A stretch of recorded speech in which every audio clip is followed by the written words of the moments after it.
ఈ వారం మన guest the best police officer.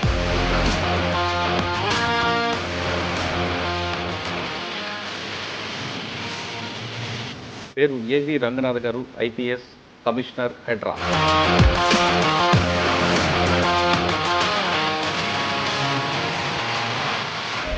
హెడ్రీమన్లో crime diary starting first interview ఇది. ఇప్పుడు 480 తర్వాత మళ్ళీ మీ ఇంటర్వ్యూ వస్తుంది. మీ ఐ డ్రీమ్స్ మొదటి ఇంటర్వ్యూ నాతోటి మొదలెట్టినట్టు ఉంది. సో ఇది దినదినాభివృద్ధి చెందుతూ ఇప్పుడు దాదాపు 482 ఇంటర్వ్యూ అని అంటున్నారు.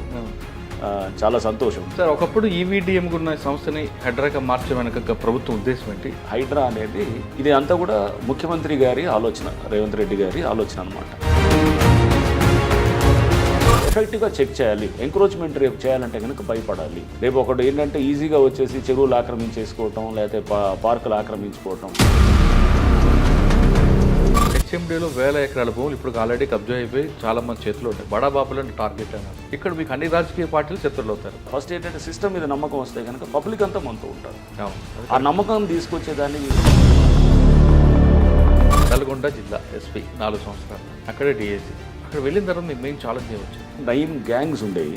బొడ్డుపల్లి శ్రీనివాస్ అని చెప్పేసి ఒక కాంగ్రెస్ లీడర్, అతన్ని పొట్టి చంపటం, పొట్టి చంపిన తర్వాత అతని డ్రైనేజ్లో పడేసి ఇదంతా జరిగింది.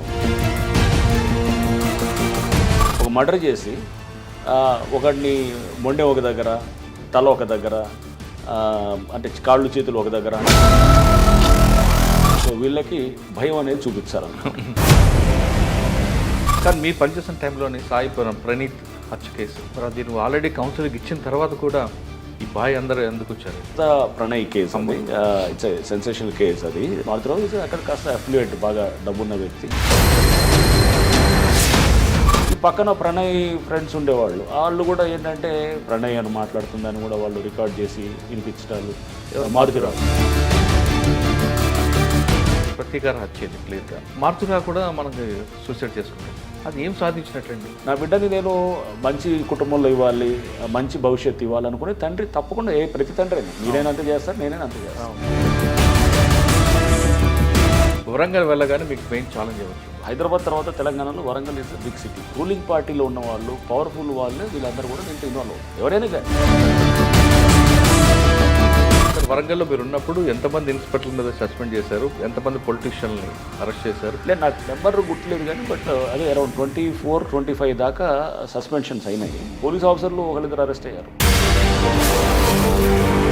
అది కాకుండా మీకు బాగా గుర్తుండిపోయిన కేసులు ఉన్నాయి వరంగల్లో? ప్రీతి కేసు ఒకటి ఉన్నది. ఆ అమ్మాయి సూసైడ్ చేసుకొని చనిపోయిందనే కేసు ఒకటి.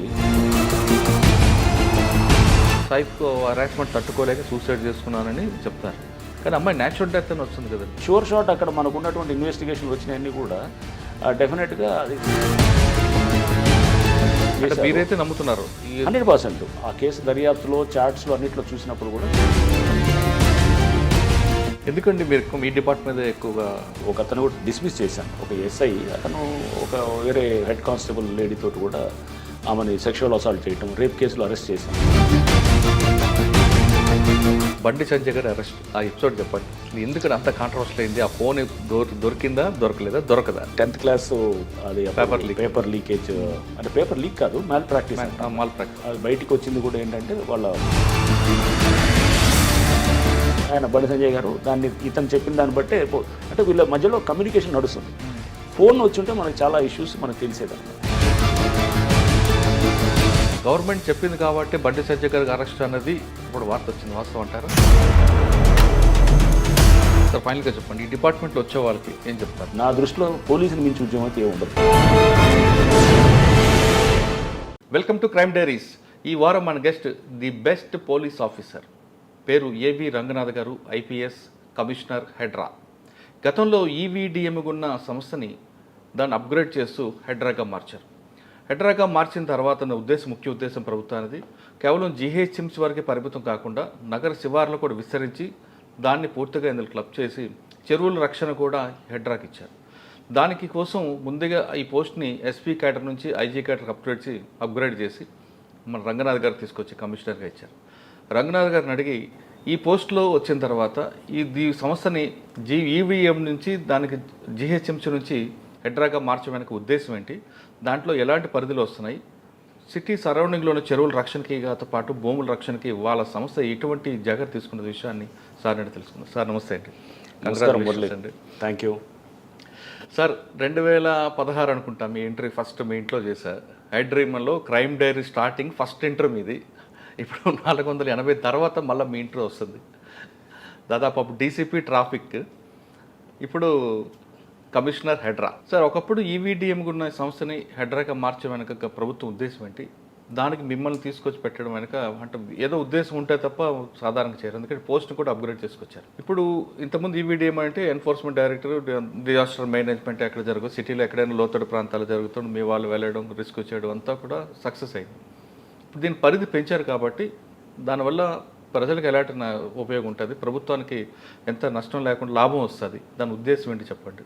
ఈ రెండు ప్రశ్నలకు సమాధానం చెప్పే ముందు మనం డీసీపీ ట్రాఫిక్ ఉన్నప్పుడు మాట్లాడుకున్నాం.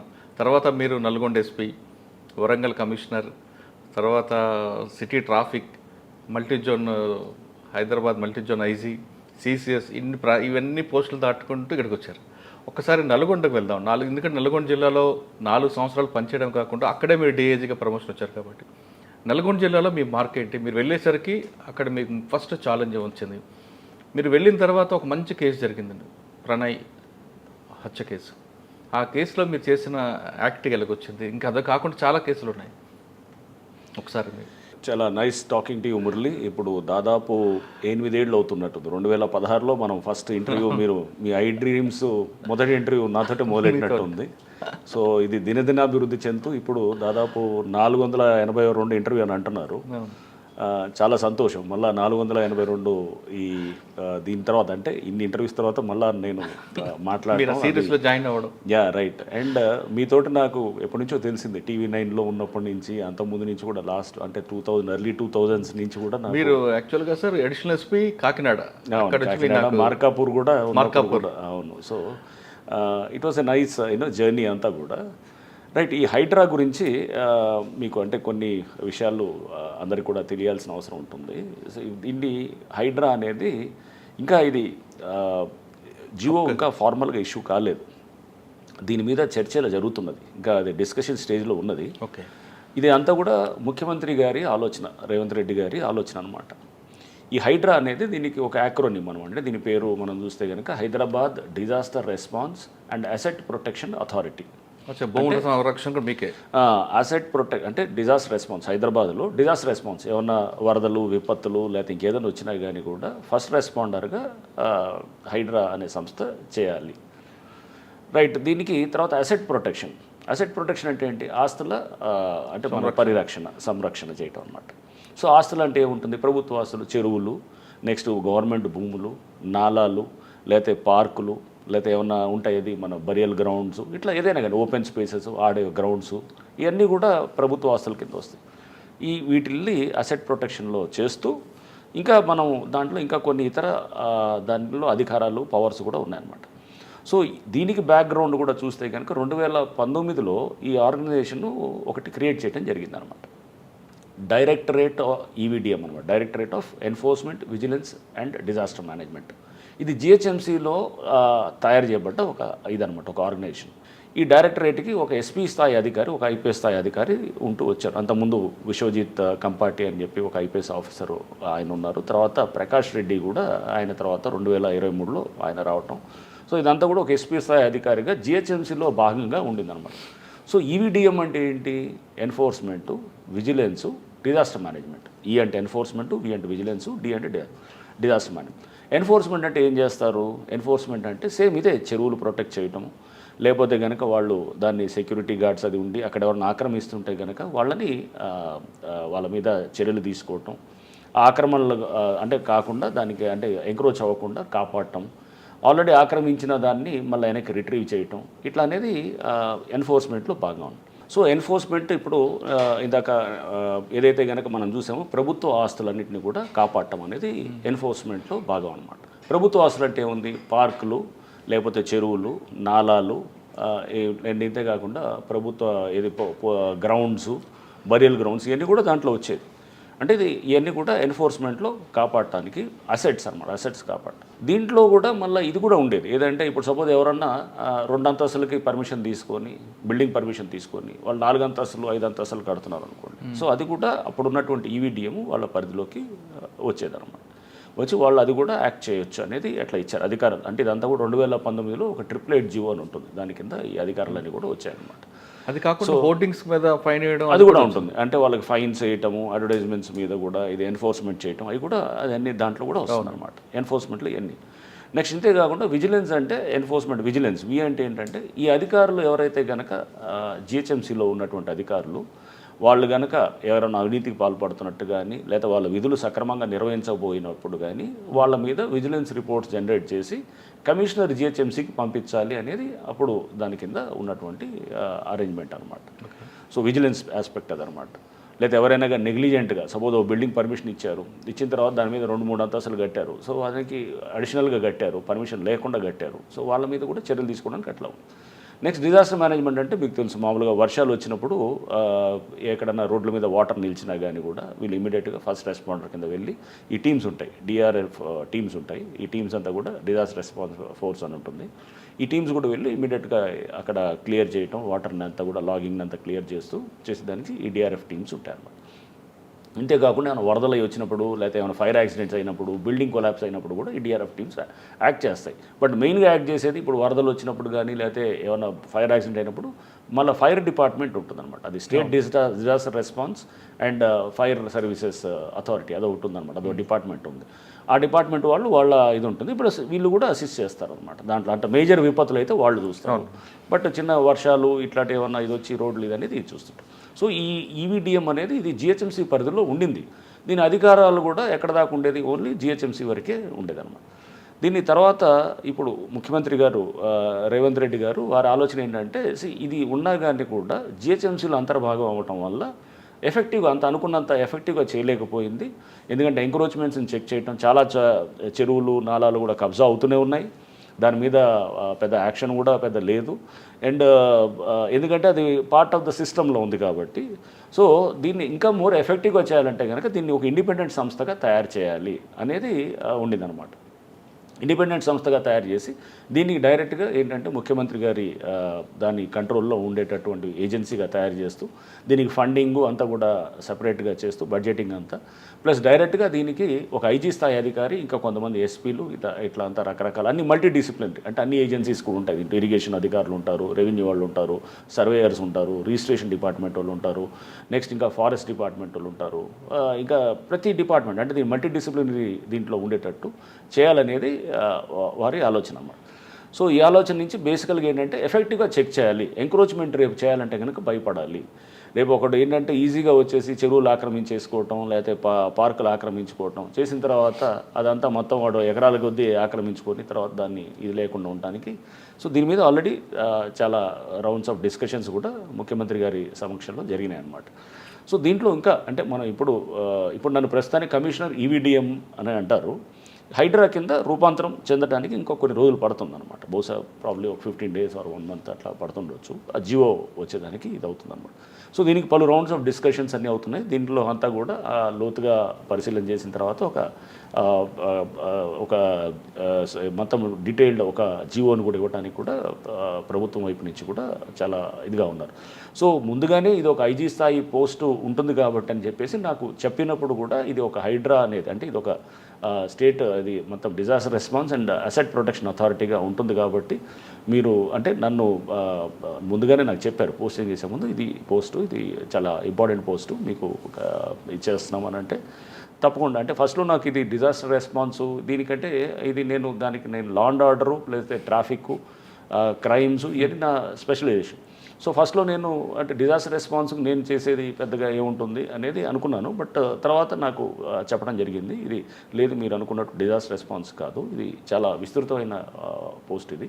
సో దీంట్లో చాలా ఎఫెక్టివ్గా చేయొచ్చు, సిటీకి నిజంగా మంచి చేయాలనుకుంటే కనుక చేయొచ్చు అనుకున్నప్పుడు తప్పకుండా ఇది ఒక ఆపర్చునిటీ. సిటీని మనం అనే సిటీని మనం బాగు చేసుకోవడానికి ఇంతకన్నా మంచి అవకాశం ఉండదు. అందులో ఎస్పెషలీ సీఎం గారి నుంచే ఈ రావటం అనేది వచ్చినప్పుడు మనం డెఫినెట్గా ఈ అవకాశాన్ని మనం చేసి పబ్లిక్కి మనం మంచి చేయడానికి ఇది ఒక వేదిక అవుతుంది ఈ పోస్ట్ అని నేను అనుకున్నాను.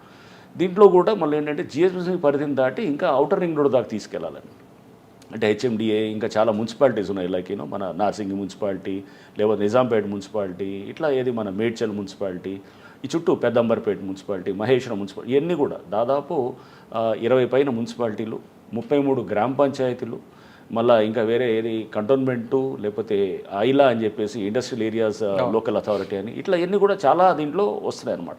వచ్చేసి ఇప్పుడు ఉన్నటువంటి జిహెచ్ఎంసీ పరిధి 650 చదరపు కిలోమీటర్లు అయితే దీన్ని ఇప్పుడు 2050 చదరపు కిలోమీటర్లు కంటే దాదాపు 3 రెట్లు పెరుగుతుందన్నమాట దీని పరిధి. పెరిగి దీన్ని అంటే విస్తృతమైన ఇది అధికారాలు ఇచ్చి ఎఫెక్టివ్గా చేయాలనేది ఉంది. సో ఇది ఇంకా చర్చల స్టేజ్లో జరుగుతుంది అన్నమాట. చర్చల స్టేజ్ జరుగుతుంది. ముఖ్యమంత్రి గారు అయితే చాలా స్పష్టంగా ఉన్నారు, రేపు ఎంక్రోచ్మెంట్లు చేయాలన్నా ఆల్రెడీ, లేకపోతే ఎవడన్నా ఇది చేయాలంటే కనుక రేపు అతనికి భయపడే పరిస్థితి ఉండాలి అనేది ఫస్ట్ వరి. రేపు ఎంక్రోచ్ చేయాలంటే ఎవడన్నా గవర్నమెంట్ భూములు ఆక్రమించుకోవాలంటే రేపు అతనికి చట్టపరంగా మనం అతన్ని నివారించేటట్టు ఉండాలి. రేపు ఆ భయం అనేది చేసేవాళ్ళు అట్లాంటి ఎవరైతే చట్టాన్ని చేతులు తీసుకునే వాళ్ళకి ఉండాలి. రెండోది, ఆల్రెడీ ఎంక్రోచ్ చేసిన వాళ్ళు ఎవరు ఉంటే కనుక వాళ్ళని కూడా మనం ఏంటంటే వాళ్ళని చూసి మనం ఎక్కడెక్కడ చేసినారో అక్కడ అన్నింటి చెరువులు, ఎస్పెషల్లీ చెరువులు కాపాడుకోవటం. ఎందుకంటే అది ఎన్వైరన్మెంటల్, దానివల్ల వచ్చేటువంటి దానికి చాలా ఎన్వైరన్మెంటల్ ఇష్యూస్ కూడా ముడిపడి ఉన్నాయి కాబట్టి చెరువులు, నాలాలు ఇవన్నీ కూడా, ఈ పార్కులు ఇవన్నీ ఉన్నాయి కాబట్టి వాటిని ఇమీడియట్గా మనం దాన్ని చేయడానికి ఒక దీర్ఘకాలిక ప్రణాళికతోటి మనం జాగ్రత్తగా లీగల్ ఇష్యూస్ వస్తుంటాయి, కోర్టు మ్యాటర్స్ వస్తుంటాయి, ఇవన్నిటిని కూడా చేసుకొని పోవాలనేది వారి ఆలోచన అన్నమాట. దానికి తగ్గట్టుగా ఎఫెక్టివ్గా నన్ను ఎంచుకోవటం అనేది తప్పకుండా నేను ఇది ఒక మంచి అవకాశంగా, అట్లానే నా ఎబిలిటీస్ని ప్రభుత్వం గుర్తించినట్టుగా నేను ఫీల్ అవుతున్నాను. డెఫినెట్గా ఏంటంటే ఇంత మంచి అవకాశం వచ్చినప్పుడు సమాజానికి చేయడానికి నా వైపు నుంచి సాయశక్తిలో నేను చేయడానికే ప్రయత్నం చేస్తాను, ఎఫెక్టివ్గా చేస్తాను. రేపు ఎవరైనా కానీ ఆల్రెడీ నేను చెప్పాను, చిన్న చిన్న వాళ్ళ మీద పోయేదానికన్నా పెద్దవాళ్ళు, షార్క్స్ ఉంటారు, ల్యాండ్ షార్క్స్ ఉంటారు, ల్యాండ్ గ్రాబర్స్ ఉంటారు, వాళ్ళని పెద్దవాళ్ళతోటి ముందు మనం టార్గెట్ చేస్తే కనుక వ్యవస్థ అనే దాని మీద నమ్మకం వస్తుంది అన్నమాట ఫస్ట్. అంతేగాని చిన్నవాళ్ళ మీద ఏదో నాలాసు ఆక్యుపై చేశారని ఏదో మామూలుగా ఉంటారు, 50 గజాలు 60 గజాలు ఆక్యుపై చేసినోడు, షెడ్ కట్టుకున్నాడు, పేదవాళ్ళు, వాళ్ళ మీద పోతే కనుక అలా కాదు. చాలామంది బడాబాబులు ఉన్నారు, వాళ్ళందరూ కూడా ముందు ఆ లిస్టు తీసి అసలు ఎక్కడ ఉన్నాయి ముందు, అంటే డేటాబేస్ కూడా చాలా సరిగా లేదు, డేటాబేస్ చాలా పనిచేయాల్సి ఉందన్నమాట. నువ్వు రాగానే ఇమీడియట్గా వెళ్ళి ఏదో కొలగొడతామని ఎక్స్పెక్ట్ చేయడం కూడా కరెక్ట్ కాదు. సో దీనికి చాలా హోంవర్క్ చేయాల్సి వస్తుంది. చాలా మీటింగ్స్ పెట్టి లేక్స్ మీద మీటింగ్ పెట్టాను ఆల్రెడీ. అంటే వచ్చి 15 రోజుల్లో కూడా చాలా మీటింగ్స్ అరేంజ్ చేస్తున్నాం. మన సిటీ ప్లానర్స్తో మీటింగ్ పెడుతున్నాము, పెట్టేసి నెక్స్ట్ ఇంకా చెరువుల వైపు ఫైళ్ళు మెయింటైన్ చేయాలని చూస్తున్నాం. ఈ చెరువు వైజ్గా, అంటే మనకి ఎట్లయితే పోలీస్ స్టేషన్లో కేసు వైజ్గా ఉంటుందో ఇక్కడ ఈ చెరువు వైజ్ ఫైల్ ఉండాలన్నమాట. అసలు ఎక్కడ ఉంది FTL, ఫుల్ ట్యాంక్ లెవెల్, అంటే నీళ్లు ఫుల్గా వస్తాయి కనుక ఎక్కడ ఉంటుంది water. And next buffer zone, అంటే కొంచెం ఇంకా FTL దాటిన తర్వాత బఫర్ జోన్ ఉంటుంది. సో ఈ FTLలో యాక్చువల్గా ఏది కట్టకూడదు, FTLలో కానీ బఫర్ జోన్లో కానీ ఏం కట్టకూడదు. బట్ చాలా చోట్ల FTL కాదు, చెరువులో పూర్తి చేసిన పరిస్థితులు ఉన్నాయి, నాలాలు పూర్తి. సో చాలా పెద్ద ఇది ఉంటుంది దీంట్లో, ఎందుకంటే చాలా కోర్టు లిటిగేషన్స్ కూడా ఉంటాయి. సో అందుకు చాలా స్ట్రాంగ్ లీగల్ టీం పెట్టాలి, చాలా కన్విక్షన్ తోటి పనిచేసేవాళ్ళు. అంటే రేపు చాలా అంటే ఇది మన సమాజాన్ని బాగు చేసుకోవడానికి మనం ఇంతకన్నా మంచి అవకాశం ఉండదు అనుకునేటటువంటి వాళ్ళతోటి హైదరాబాద్ని వల్ల మనం జాగ్రత్తగా చేసుకోవాలి. లేదా ముందు ఏమవుతుందంటే ఈ నాలాలు ఇవన్నీ పోవటం, ఆక్రమించుకోవటంతో మనకి అంతా వరదలు వస్తాయి కనుక మనం చూసాం, చిన్నపాటి వర్షం వచ్చినా కానీ కూడా మొత్తం ఇది జరుగుతుందన్నమాట. ఇది మొత్తం వాటర్ లాగింగ్ అయిపోతుంది. చెరువులు లేవు, నీళ్లు పోవడానికి చెరువులు అన్నీ పూడ్చిపోయినాయి. నెక్స్ట్ ఎటు పోవాలి, నీళ్ళంతా మన హైదరాబాద్ సిటీలో నిలుస్తాయి అన్నమాట. సింపుల్, అంటే ఇప్పుడు చేయాల్సింది కూడా దీంట్లో పెద్ద మనం అంటే మేము ఏదో దీన్ని మొత్తం రూపురేఖలు మార్చేస్తాం హైదరాబాద్ అనేది నేను అంత ప్రగల్భాలు ఏం మాట్లాడను. సింపుల్ థింగ్స్ చేయాల్సినవి కొన్ని ఉన్నాయి. సింపుల్ థింగ్స్ ఏం చేయొచ్చు, వర్షం పడ్డప్పుడు మేము ఉదాహరణకు కొన్ని వర్షం పడటానికి గుంతలు ఉంటాయి, ఏది మన క్యాచ్ పిట్స్ అంటాం. వచ్చిన ఫస్ట్ 4-5 రోజులు క్యాచ్ పిట్స్ ఇన్స్పెక్ట్ చేసాం. ఆ క్యాచ్ పిట్స్లో అంతా మట్టి నిలిచిపోయింది అనమాట, మట్టిని పూడ్చిపోయింది మొత్తం. క్యాచ్ పిట్స్ అంతా మట్టితోటి ఉంది. లైక్ పెద్ద water logging points like Madhapur junction, లేదా బయోడైవర్సిటీ జంక్షను, పెద్ద జంక్షన్స్లో ఎక్కడైతే నీళ్ళు ఎప్పుడు నిలుస్తాయో అక్కడ పూర్తిగా మట్టితోటి నిలిచిపోయినాయి అనమాట. నిలిచిపోయి పైప్ లైన్స్, అంటే ఒక క్యాచ్ పిట్ నుంచి ఇంకో క్యాచ్ పిట్, ఇక్కడ వాటర్ తింటే ఇప్పుడు దాంట్లో వెళ్తుంది అంతా కూడా డ్రైన్ అవుట్ అవుతుంది. అక్కడి నుంచి ఇంకో వెళ్ళాలంటే కూడా ఇంకో పైప్ ఆ పైప్ కూడా మొత్తం పూడ్చిపోయింది అనమాట సిల్ట్ తోటి. అంటే వచ్చిన మట్టితోటి పూడ్చిపోయి ఆ పేపరు చెత్త చెదరం అంతా వచ్చి మొత్తం దాంతో పూడ్చేస్తుంది. అప్పుడు పడ్డ వాటర్ ఎంత అవుతుంది, వెళ్ళటానికి మెల్లిగా వెళ్తుంటుంది. ఇప్పుడు బాత్రూంలో ఎట్లుంటుంది, మనం కనుక చెత్త అంతా ఉందనుకోండి, ఏది మన డ్రైన్ అవుట్ అయ్యే దగ్గర అక్కడ ఇది ఉంటే కనుక న్యాచురల్గా 10 నిమిషాలు పడుతుంది అనుకోండి. అదే దాన్ని అంతా క్లీన్ చేస్తే నిమిషాలు వెళ్ళిపోతుంది. సేమ్ లాజిక్ అనమాట. ఇక్కడ కూడా మనం ఈ మట్టిని కనుక క్లీన్ చేస్తే గంటలో వెళ్ళే వాటర్ 10 నిమిషాల్లో తీసేయచ్చు. ట్రాఫిక్ జామ్ని 50 నిమిషాలు తగ్గించినట్టే కదా. సో నేను ట్రాఫిక్లో కూడా 4.5 ఏళ్ళు పనిచేసే కాబట్టి నాకు తెలిసి ఎంత ఎఫెక్ట్ ఉంటుందని. అప్పుడు నేను చెక్ చేసేవాడిని, వెళ్ళి ఈ క్యాచ్ బిట్లు అని చెక్ చేస్తుందని, చెక్ చేసి అప్పుడు క్వశ్చన్ చేసేవాళ్ళు ఇలా మున్సిపాలిటీస్ వాళ్ళని అప్పుడు అనేది.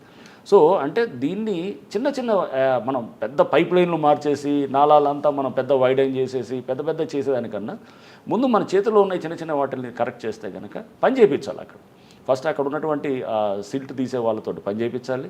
అక్కడ ఇచ్చినటువంటి కాంట్రాక్టర్స్ ఎవరైతే ఉన్నారో వాళ్ళు పని చేయాలి.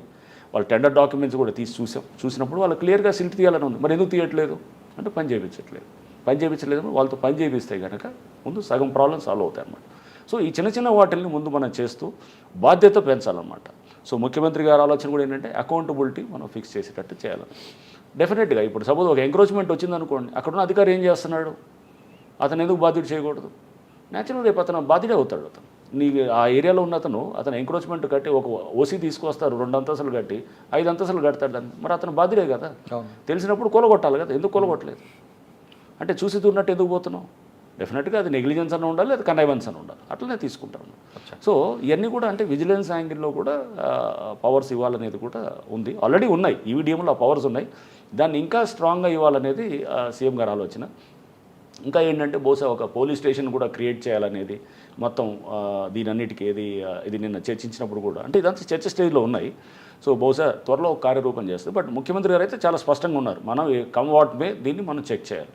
ఈ గ్రాబింగ్లు, ఈ ఎంక్రోచ్మెంట్స్ ఇదంతా చెక్ చేయకపోతే హైదరాబాద్ ముందు కూడా మనం చూసాం. మనం బాంబే వర్షాలు వస్తే ఎట్లా అయింది, బెంగళూరు వస్తే ఎట్లా అయింది, ఇదంతా ఆ పరిస్థితి వచ్చేసి రేపు మొత్తానికి ఇక్కడ వ్యవస్థలన్నీ మొత్తం ఇదైపోయి సిటీ అంతా అతలాకుతలం అయిపోయి ఆ పరిస్థితి రాకూడదు. ఎందుకంటే ఇప్పుడు మనం ఇంకా ఆల్ ద మోర్ ఇప్పుడు అవసరం గ్రీన్ హౌస్ ఎఫెక్ట్ తోటి, గ్లోబల్ వార్మింగ్ తోటి, దీంతో వర్షాలు కూడా మనకి చాలా క్లైమాటిక్ ప్యాటర్న్స్ చాలా చేంజ్ అయిపోయి క్లైమాటిక్ ప్యాటర్న్స్ చేంజ్ అవడంతో ఇప్పుడు మన ఇంటెన్సిటీ ఆఫ్ ప్రెసిపిటేషన్ సడన్గా పెరిగిపోతుంది. ఇప్పుడు 10 సెంటీమీటర్స్ వస్తున్నాయి అన్నమాట. హైదరాబాద్ 2 సెంటీమీటర్స్ 3 సెంటీమీటర్స్ తీసుకోవడానికి ఉండేటటువంటిది. ఇంతకుముందు మనకి ఏంటంటే ఒక స్లో అంటే మామూలు చాలా స్టడీ రెయిన్ఫాల్ ఉండేదానికి ఇప్పుడు ఇంటెన్సివ్ ప్రెసిపిటేషన్ అన్నమాట. సడన్గా ఒక గంటలో పడిపోతాం. పడ్డప్పుడు ఆల్ ద మోర్ చాలా మన దగ్గర ఈ సిస్టమ్స్ కొంచెం జాగ్రత్తగా ఉండాలన్నమాట. అంటే ఇది దీనికి సంబంధించి చెరువుల్లోకి నీళ్ళు వెళ్ళి నిలిచేటటువంటి పరిస్థితి ఉండాలి, నాలాసు తీయాలి. సో తీసేటప్పుడు ముందు మనము చాలా జాగ్రత్తగా ఒక స్ట్రాటజీ ప్రకారం చేయాలి. ఊరిని ఏదో తొందరపడి మనం ఏదో చేయటం అనేది కాకుండా చాలా ఒక స్పష్టమైన కార్యాచరణతో పోవాలి. సార్ మీరు జీహెచ్ఎంసీ వరకు ఓకే, ఇప్పుడు హెచ్ఎండిఏ కూడా క్లబ్ అవుతుంది. హెచ్ఎండిఏలో 1000 ఎకరాల భూములు ఇప్పుడు ఆల్రెడీ కబ్జా అయిపోయి చాలామంది చేతిలో ఉన్నాయి. కోట్లాది రూపాయల ప్రభుత్వ ధనం అంతా వాళ్ళ చేతిలో ఉంది. ఇక్కడ మీకు నాలా మీరు అన్నారు ఇందాక, నాలా కబ్జా చేసిన వాళ్ళు కాకుండా బడాబాబులను టార్గెట్ అన్నారు. ప్రభుత్వం కూడా మంచి ఆలోచన అది. ఇక్కడ మీకు అన్ని రాజకీయ పార్టీలు శత్రువులు అవుతారు, అధికారంలో ఉన్న వాళ్ళు అవుతారు, ప్రతిపక్షం అందరూ కూడా శత్రువులు అవుతారు. ఆల్రెడీ మీరు ఇంకొక టాపిక్ తీసుకొచ్చారు, చెరువులు లింక్ సిస్టమ్ ఎప్పుడో కట్ అయిపోయింది. మనకి బఫర్ జోను కొలాప్స్ అయిపోయింది. ట్యాంక్ మీరు చెప్పారు ఇప్పుడు ఎఫ్టీఎల్, ఆ ఎఫ్టీఎల్ పిల్లర్స్ కూడా మార్చేసే సిస్టమ్ తీసుకొచ్చారు. దీని అంతటికి కారణం రాజకీయ నాయకులు, బడాబాబులు కాకుండా సరౌండింగ్లో ఉన్న డిపార్ట్మెంట్ వాళ్ళ హస్తంతోనే జరిగిందనేది వార్తుంది. మీరు ఇప్పుడు ఇంటర్నల్గా ఉన్న శత్రువులతో పాటు అవుట్ సైడ్ శత్రువుని ఎలా ఎదుర్కొంటారు?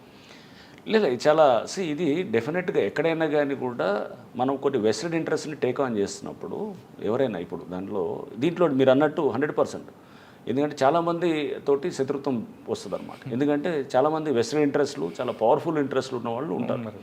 పెద్ద రియల్ ఎస్టేట్ వీళ్ళు ఉంటారు, లేకపోతే పొలిటీషియన్స్ ఉండొచ్చు, లేకపోతే ఇంకెవరైనా అధికారులు ఉండొచ్చు, ఎవరైనా ఇంటర్నల్ డిపార్ట్మెంట్లు ఉంటారు, ఇంటర్నల్ కూడా ఉంటారు, అందరూ ఉంటారు. సో దీన్ని అన్నింటినీ అదే చెప్పేది, అన్నింటినీ మనం జాగ్రత్తగా అధిగమించాలి. అందుకోసం ఇప్పుడు బహుశా అంటే కొంచెం జాగ్రత్తగా మనం ప్లాన్డ్గా స్టెప్ బై స్టెప్ ప్లాన్ చేసుకుంటూ ఎఫెక్టివ్గా చేయాలి. సో ఎఫెక్టివ్గా చేసేటప్పుడు మనం ఏమీ లేదు, ఫస్ట్ వీళ్ళని టార్గెట్ చేసి మన మెయిన్ ఫెలోస్ని, వాళ్ళని ల్యాండ్ మాఫియా ఉండేవాళ్ళు, మెయిన్ పెద్ద గేటెడ్ కమ్యూనిటీసో లేదా పెద్ద పెద్ద బిల్డింగ్స్ వచ్చినాయనుకోండి, వాళ్ళని జాగ్రత్తగా హ్యాండిల్ చేసి మనం చేయగలిగితే కనుక నమ్మకం రావాలి. ఫస్ట్ ఏంటంటే సిస్టమ్ మీద నమ్మకం వస్తే కనుక పబ్లిక్ అంతా మనతో ఉంటారు. ఆ నమ్మకం తీసుకొచ్చే దాన్ని దిశగా నేను పనిచేస్తాను ఫస్ట్. అంటే వ్యవస్థని జనరల్గా ఏమనుకుంటారా, ఇవన్నీ ఉందిలే వస్తాయి, ఇట్టటి చాలా మామూలు చూసాము, వస్తాయి మళ్ళీ పోతాయి, ఇదంతా పెద్ద ఏం లేదు, మళ్ళీ ఎవరో వాళ్ళు పెద్దవాళ్ళు వస్తారు, వాళ్ళు చెప్పంగానే వదిలేస్తారు, ఇదంతా నార్మల్గా ఉంటుంది. దానికి విరుద్ధంగా చేయాలన్నమాట. దాని ముందు ఏంటంటే ఇవన్నీ ఉంటాయి, దానికి నమ్మాలంటే కనుక ఫస్ట్ కొన్ని యాక్షన్స్ చేసి చూపించాలి. చేసినప్పుడు న్యాచురల్గా అప్పుడు ఇది ఉంటుంది. So action should speak. మన మాటల కన్నా చర్యల ద్వారా చేయాలి. యాక్షన్ ఎప్పుడు స్టార్ట్ అవ్వచ్చండి? నేను ముందు అందుకో చెప్తున్నాను, ముందు జీవో రావాలి. జీవో రావడానికి బహుశా 15 రోజులు 1 మంత్ లోపల వస్తుందని నేను అనుకుంటున్నాను. నాకు ఆ అధికారం అంతా ఇస్తున్నట్టు అవుతుంది. అంటే నేను జిహెచ్ఎంసీ పరిధి నుంచి ఇండిపెండెంట్ అవుతాను. అయిన తర్వాత నెక్స్ట్ దీనికి సంబంధించిన ఆల్రెడీ నేను అప్పటిదాకా వస్తుందని చెప్పి నేను వెయిట్ చేయట్లేదు. ఆల్రెడీ ఇప్పుడు ఆ డేటా నా గ్రౌండ్ వర్క్ స్టార్ట్ చేసాం. చేస్తూ మేము చెరువుల వైజ్ మీటింగ్లు పెడుతున్నాను, పబ్లిక్ పార్కుల వైజ్ పెడతాము. అండ్ అట్లానే కొన్ని చోట్ల ఏది మనము ఆ డేటాబేస్ తీసుకుంటున్నాము, జిఐఎస్ మ్యాపింగ్ ఎలా ఉందో చూస్తున్నాము. పబ్లిక్ నుంచి నేను అసలు ముందు ఎట్లాంటి కంప్లైంట్స్ వస్తాయని స్టడీ చేస్తున్నాము. సో కొన్ని స్పాట్స్లోకి వెళ్ళి వెరిఫై చేస్తున్నాం అక్కడికక్కడ. ఇదంతా ఏంటంటే గ్రౌండ్లో ముందు నాకు దీని గురించి ఒక అవగాహన రావడానికే బహుశా 1-2 నెలలు పడుతుంది. ఎందుకంటే ఇది నాకు సంబంధించిన సబ్జెక్ట్ కాదు. నాకు సంబంధించిన లా అండ్ ఆర్డర్ అయితే నేను ఇమీడియట్గా నేను చెప్పగలను, లేదా క్రైమ్స్ అయితే నేను చెప్పగలను, ట్రాఫిక్ అయితే నేను చెప్పగలను. ఎందుకంటే అది డైరెక్ట్ నా సంబంధించిన సబ్జెక్ట్. అది ఇది కొత్త సబ్జెక్ట్ నాకు. ఇదంతా ల్యాండ్ ఇష్యూస్, లేకపోతే ల్యాండ్లో కూడా ఇది ఎంక్రోచ్మెంట్స్, అంటే ఇది కొత్త విషయం అనేం కాదు. వరంగల్లో కానీ ఇంకా ఇతర నల్గొండలో కానీ ప్రతి చోట కూడా ల్యాండ్ గ్రాబింగ్ అనే దాన్ని ఎఫెక్టివ్గా హ్యాండిల్ చేసాము. దీనికి ఆల్రెడీ మీద ఎస్ఓపి ఉంది కదండి ఒకటి. ఎస్ఓపి అది జనరల్ ఎస్ఓపి, అంటే అదేంటి ల్యాండ్ ఇష్యూ వచ్చినప్పుడు అది పోలీస్ పరంగా ఉండే ఎస్ఓపి. సో ఇప్పుడు కూడా దీనికి ఒక ఎస్ఓపి చాలా జాగ్రత్తగా తయారు చేయాలి. తయారు చేసేటప్పుడు ఇప్పుడు ఎట్లా ఉంటుంది, ఎగ్జాంపుల్ మీకు చెప్తాను. 10 మంది వెళ్తున్నారు హెల్మెట్ లేకుండా, ఒకడిని పట్టుకున్నావు అనుకోండి, పట్టుకుంటే అతను అంటే నువ్వు 10 మందిని ఎందుకు పట్టుకోవాలి, తక్కిన వాళ్ళు ఎందుకు వదిలేసావు అంటాడు.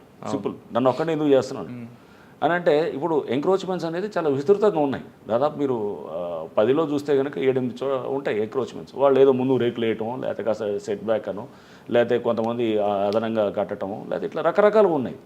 కంప్లైంట్ ఇచ్చినప్పుడు ఫస్ట్ దీంట్లో కూడా మేము రిక్వెస్ట్ చేసింది ప్రభుత్వాన్ని, లోకల్ అధికారులకే వాళ్ళకి బాధ్యత ఇవ్వాలి. అన్నింటిలో మేము వెళ్ళకూడదు. ఫస్ట్ వాళ్ళని బాధ్యత ఇచ్చి నెక్స్ట్ వాళ్ళు యాక్ట్ చేయకపోతే కనుక ఒక టైం ఫ్రేమ్ తర్వాత మేము యాక్ట్ చేయాలనేటటువంటి విధంగా కూడా మేము రిక్వెస్ట్ చేసాం అన్నమాట. ఓకే, అంటే అప్పుడు అంత ఎందుకు యాక్ట్ చేయలేదనే దాని మీద కూడా చాలా సుముఖంగా ముఖ్యమంత్రి గారు కూడా ఇది ఉన్నారు. ఎందుకంటే అది లోకల్ వాళ్ళకి, లోకల్ పవర్స్ వాళ్ళకి ఇస్తే ఫస్ట్, అంటే ఇది ప్రైవేట్ దాంట్లో. గవర్నమెంట్ దాంట్లో మేము డైరెక్ట్గా యాక్ట్ చేస్తాం. ఇప్పుడు చెరువులో కడుతున్నారు అనుకోండి, కడితే ఖచ్చితంగా ఇమీడియట్ ఫస్ట్ రెస్పాన్స్. కానీ చెరువులు ఆల్రెడీ కట్టున్నాయి అనుకోండి. కట్టున్నారు, దానికి ఏం చేయాలి, ముందు మనం ఎఫ్టీఎల్ ఎక్కడ ఉందనేది నిర్ధారణ చేయాలి. అది ముందు మా భూమి అని మనం చూపించాలి కదా.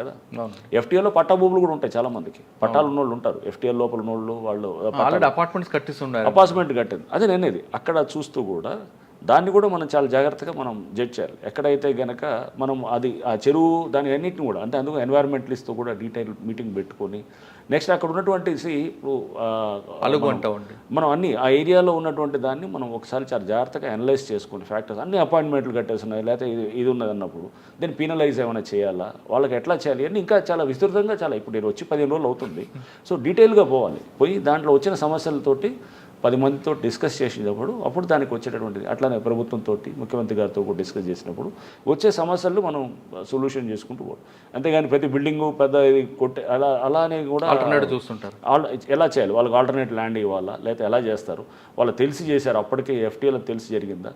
బట్ చాలా క్లియర్గా ఉన్నాయి ఎన్వైరన్మెంటల్ ఇది మన దాని ఇష్యూస్లో కోర్ట్స్ కూడా చాలా స్పష్టంగా ఉన్నాయి. ఎక్కడైనా కానీ కూడా ఒకవేళ కట్టుంటే కనుక దాన్ని కూడా తీసేయాల్సిన అవసరం వస్తుంది, తీసేయాల్సి వస్తుంది. అపార్ట్మెంట్స్ కట్టారు లేదా ఇంకేదో పెద్ద పెద్ద స్పేసెస్ కట్టారంటే ఖచ్చితంగా మనకి రేపు అది ఎఫ్టీఎల్లో వస్తుంది. ఆ చెరువును పూర్తిగా ఆక్రమించుకున్నాడు, అతనికి తెలిసి చేశాడంటే ఖచ్చితంగా రేపు అతను he has to face the music అంతే. అంతేగాని అది సార్ అపార్ట్మెంట్ పక్కన నాలాలు వస్తుంటాయి, నాలాలు కుంచించిపోయాయండి. నాలాలు కుంచించిపోయి నాలాలు కప్పెట్టేసినారు పూర్తిగా. అసలు దాన్ని మొత్తం పూర్తి నాలాలు లేవు అసలు. నాలాల మీద అపార్ట్మెంట్లు కట్టినవి ఉన్నాయి, కొన్ని చోట్ల నాలాల మీద మల్టీ స్టోరీ బిల్డింగ్ వచ్చినాయి, చాలా ఉన్నాయి. సో అవన్నీ అదే అందుకని చెప్తున్నాం, అన్నీ చెక్ చేసి విత్ మన దగ్గర రేపు ఏంటంటే డేటా చాలా ఇంపార్టెంట్. రేపు అది తీసుకెళ్ళి వాడు యాక్చువల్గా అంత పెద్ద బిల్డర్లు ఏం చేస్తారు, ఫస్ట్ కోర్టుకు పరిగెత్తారు, కోర్టుకెళ్ళి అదో మేము చేసే హోంవర్క్ చాలా పగడబందీగా ఉండాలన్నమాట. రేపు కోర్టుని మేము ఫస్ట్ నమ్మించేటట్టు ఉండాలన్నమాట. ఇదిగో ఈ డేటా ఇది చూడండి, ఇతను ఇది ఇంతకుముందే ఇది ఎఫ్టీఎల్. సో కోర్ట్స్ కూడా అది ఎఫ్టీఎల్ అని మనం నిర్ధారణ చేస్తే కనుక వాళ్ళు కూడా ఎవరు కూడా స్టేలు అది ఇవ్వటం లేదు. ఎఫ్టీఎల్ లేకపోతే చెరువు అని చెప్పి మనం ప్రూవ్ చేసేది చాలా పక్కా డేటా ఉండాలి. అంతేగాని అప్పుడు డేటా ఒకటి ఇప్పుడు డేటా ఒకటి రకరకాల డేటాలు ఉన్నాయనుకోండి, అవన్నిట్లు ఉంటే కనుక అప్పుడు మళ్ళీ వాళ్ళకి అవతలవాడికి అతను అడ్వాంటేజ్గా వాడుకోవడానికి ఉంటుంది అనమాట. సో అందుకోసం ఆ డేటా గురించి కూడా నేను మీటింగ్ పెట్టాను అనమాట. జిఐఎస్ దానికి సంబంధించిన వాళ్ళతోటి, ఈ లేక్స్లో ఇది ఎఫ్టీఎల్ దాని ఈ చెరువు వైజ్ మీటింగ్ పెడతాను. నెక్స్ట్ చెరువు వైజ్ మీటింగ్ పెట్టి మనం ఎఫ్టీఎల్ ఎలా నిర్ధారణకు వచ్చారు, అది రేపు కోర్టు దాన్ని అంటే ట్రాన్స్పరెంట్గా ఉండాలి, దానికి ఏంటంటే ఇక ఇది 100% రైట్ అనేటటువంటి విధంగా తీసుకునేటట్టు దానికి జరగాల్సిన హోంవర్క్ జరగాలన్నమాట. అంటే ఇదంతా అవ్వడానికి 1 year పట్టచ్చు అంటారా? 1 year ఏం కాదు. ఇది ఎప్పటికప్పుడు జరుగుతూనే ఉంటుంది. ఆల్రెడీ కొన్నిట్లో చేస్తున్నారు. చేసిన వాటిల్లో మనం ఆల్రెడీ యాక్ట్ చేయొచ్చు. కొన్ని దాదాపు నాకు తెలిసి ఒక 50-60 చెరువుల్లో ఆల్రెడీ ప్రాసెస్ జరిగిపోయింది. జరిగిపోయిన వాటిల్లో అక్కడ ఎందుకు యాక్ట్ చేయకూడదు అనేది ఉంటుంది అన్నమాట. దానికి కొన్ని ఉంటాయి. ఫస్ట్ ఏంటంటే ఒక సర్వే చేయించాలి. ఫస్ట్ ప్రాసెస్ చెరువు రాగానే సర్వే చేయించిన తర్వాత దానికి ఏది ఎఫ్టీఎల్, ఏది బఫర్ జోన్ అనేది క్లియర్గా ఐడెంటిఫై చేయాలి. ఆ తర్వాత ఒక ఫస్ట్ నోటిఫికేషన్ ఒకటి ఇస్తారు, ప్రిలిమినరీ నోటిఫికేషన్ ఇచ్చి పబ్లిక్కి ఇస్తారన్నమాట. ఈ చెరువులో ఇది బఫర్ జోన్ ఇదని చెప్పి. దాని తర్వాత నెక్స్ట్ వాళ్ళ నుంచి ఏమైనా అబ్జెక్షన్స్ అయ్యి వస్తే కనుక దాన్నింటిని తీసుకొని నెక్స్ట్ ఫైనల్ నోటిఫికేషన్ ఇస్తారు. కొంతమంది ప్రీమియర్ నోటిఫికేషన్ ఇవ్వని కోర్టుకు వెళ్ళే వాళ్ళు ఉంటారు. ఇట్లా పలు స్టేజెస్లో ఉన్నాయి, అన్నింటిని కూడా తీసి చేస్తున్నాం. ఈ చెరువు వైజ్ డీటెయిల్కి పోవాలి. అంతేగాని జనరల్గా మన 100,000 చెరువులు ఉన్నాయన్నమాట. ఈ 1000 చెరువుల్లో మనం ఊరిన జనరల్గా దాంట్లో కూడా మళ్ళీ మనం ప్రయారిటీ తీసుకునేది ఈ వాటర్ చాలా ఇంపార్టెంట్ ఈ ఏరియాలో మనకి. ఎందుకంటే అది ఎన్వైరన్మెంటలిస్ట్తో కూడా మీటింగ్ పెట్టినప్పుడు ఈ చెరువు మనం మాయం ఉండటం వల్ల మనకి హైదరాబాద్కి రేపు చాలా ఇది అనేది వాళ్ళని కూడా డీటెయిల్గా తీసుకొని ఒక వల్నరబిలిటీ ఇండెక్స్ అనేది అంటే అది కూడా ఒకటి తయారు చేయాలనేది కూడా ఒక ఆలోచన ఉందన్నమాట. అంటే ఈ చెరువు మాయం అయితే కనుక దీనివల్ల వచ్చినటువంటి డేంజర్ సమాజానికి ఏంటనేది కూడా మనం అది కూడా ఒకటి పలు ఫ్యాక్టర్స్ ఇవన్నీ చేస్తున్నాయి. సిటీ సరౌండింగ్లో అంటే మనకు ఎక్కడైతే హైడ్రా పరిధి ఉందో ఆ పరిధిలో ప్రభుత్వ భూములు ఇవి, ఇక్కడ చెరువులు ఉన్నాయి, వీటిపై కబ్జా చేసిన అమ్మినా కొన్నా నేరస్తులుగా భావిస్తారంటూ మీరు ఒక ఐడెంటిఫై చేసి ఒక ప్రకటన ఇస్తే అది మీకు బెనిఫిట్ ఏమవుతుంది? తప్పకుండా అవుతుంది. రేపు దీని మీద చట్టం కూడా రావడానికి ఉంటుంది. డిజాస్టర్ కొంతమంది తెలియక కొనుక్కుంటుంటారు. తెలియక కాదు, చాలా సందర్భాల్లో తెలియక కొన్నా తెలిసి కొన్నా కానీ కూడా బిల్డర్ అతను రెస్పాన్సిబుల్ అవుతాడు, పబ్లిక్ కూడా రేపు ఆ సర్వే నెంబర్లు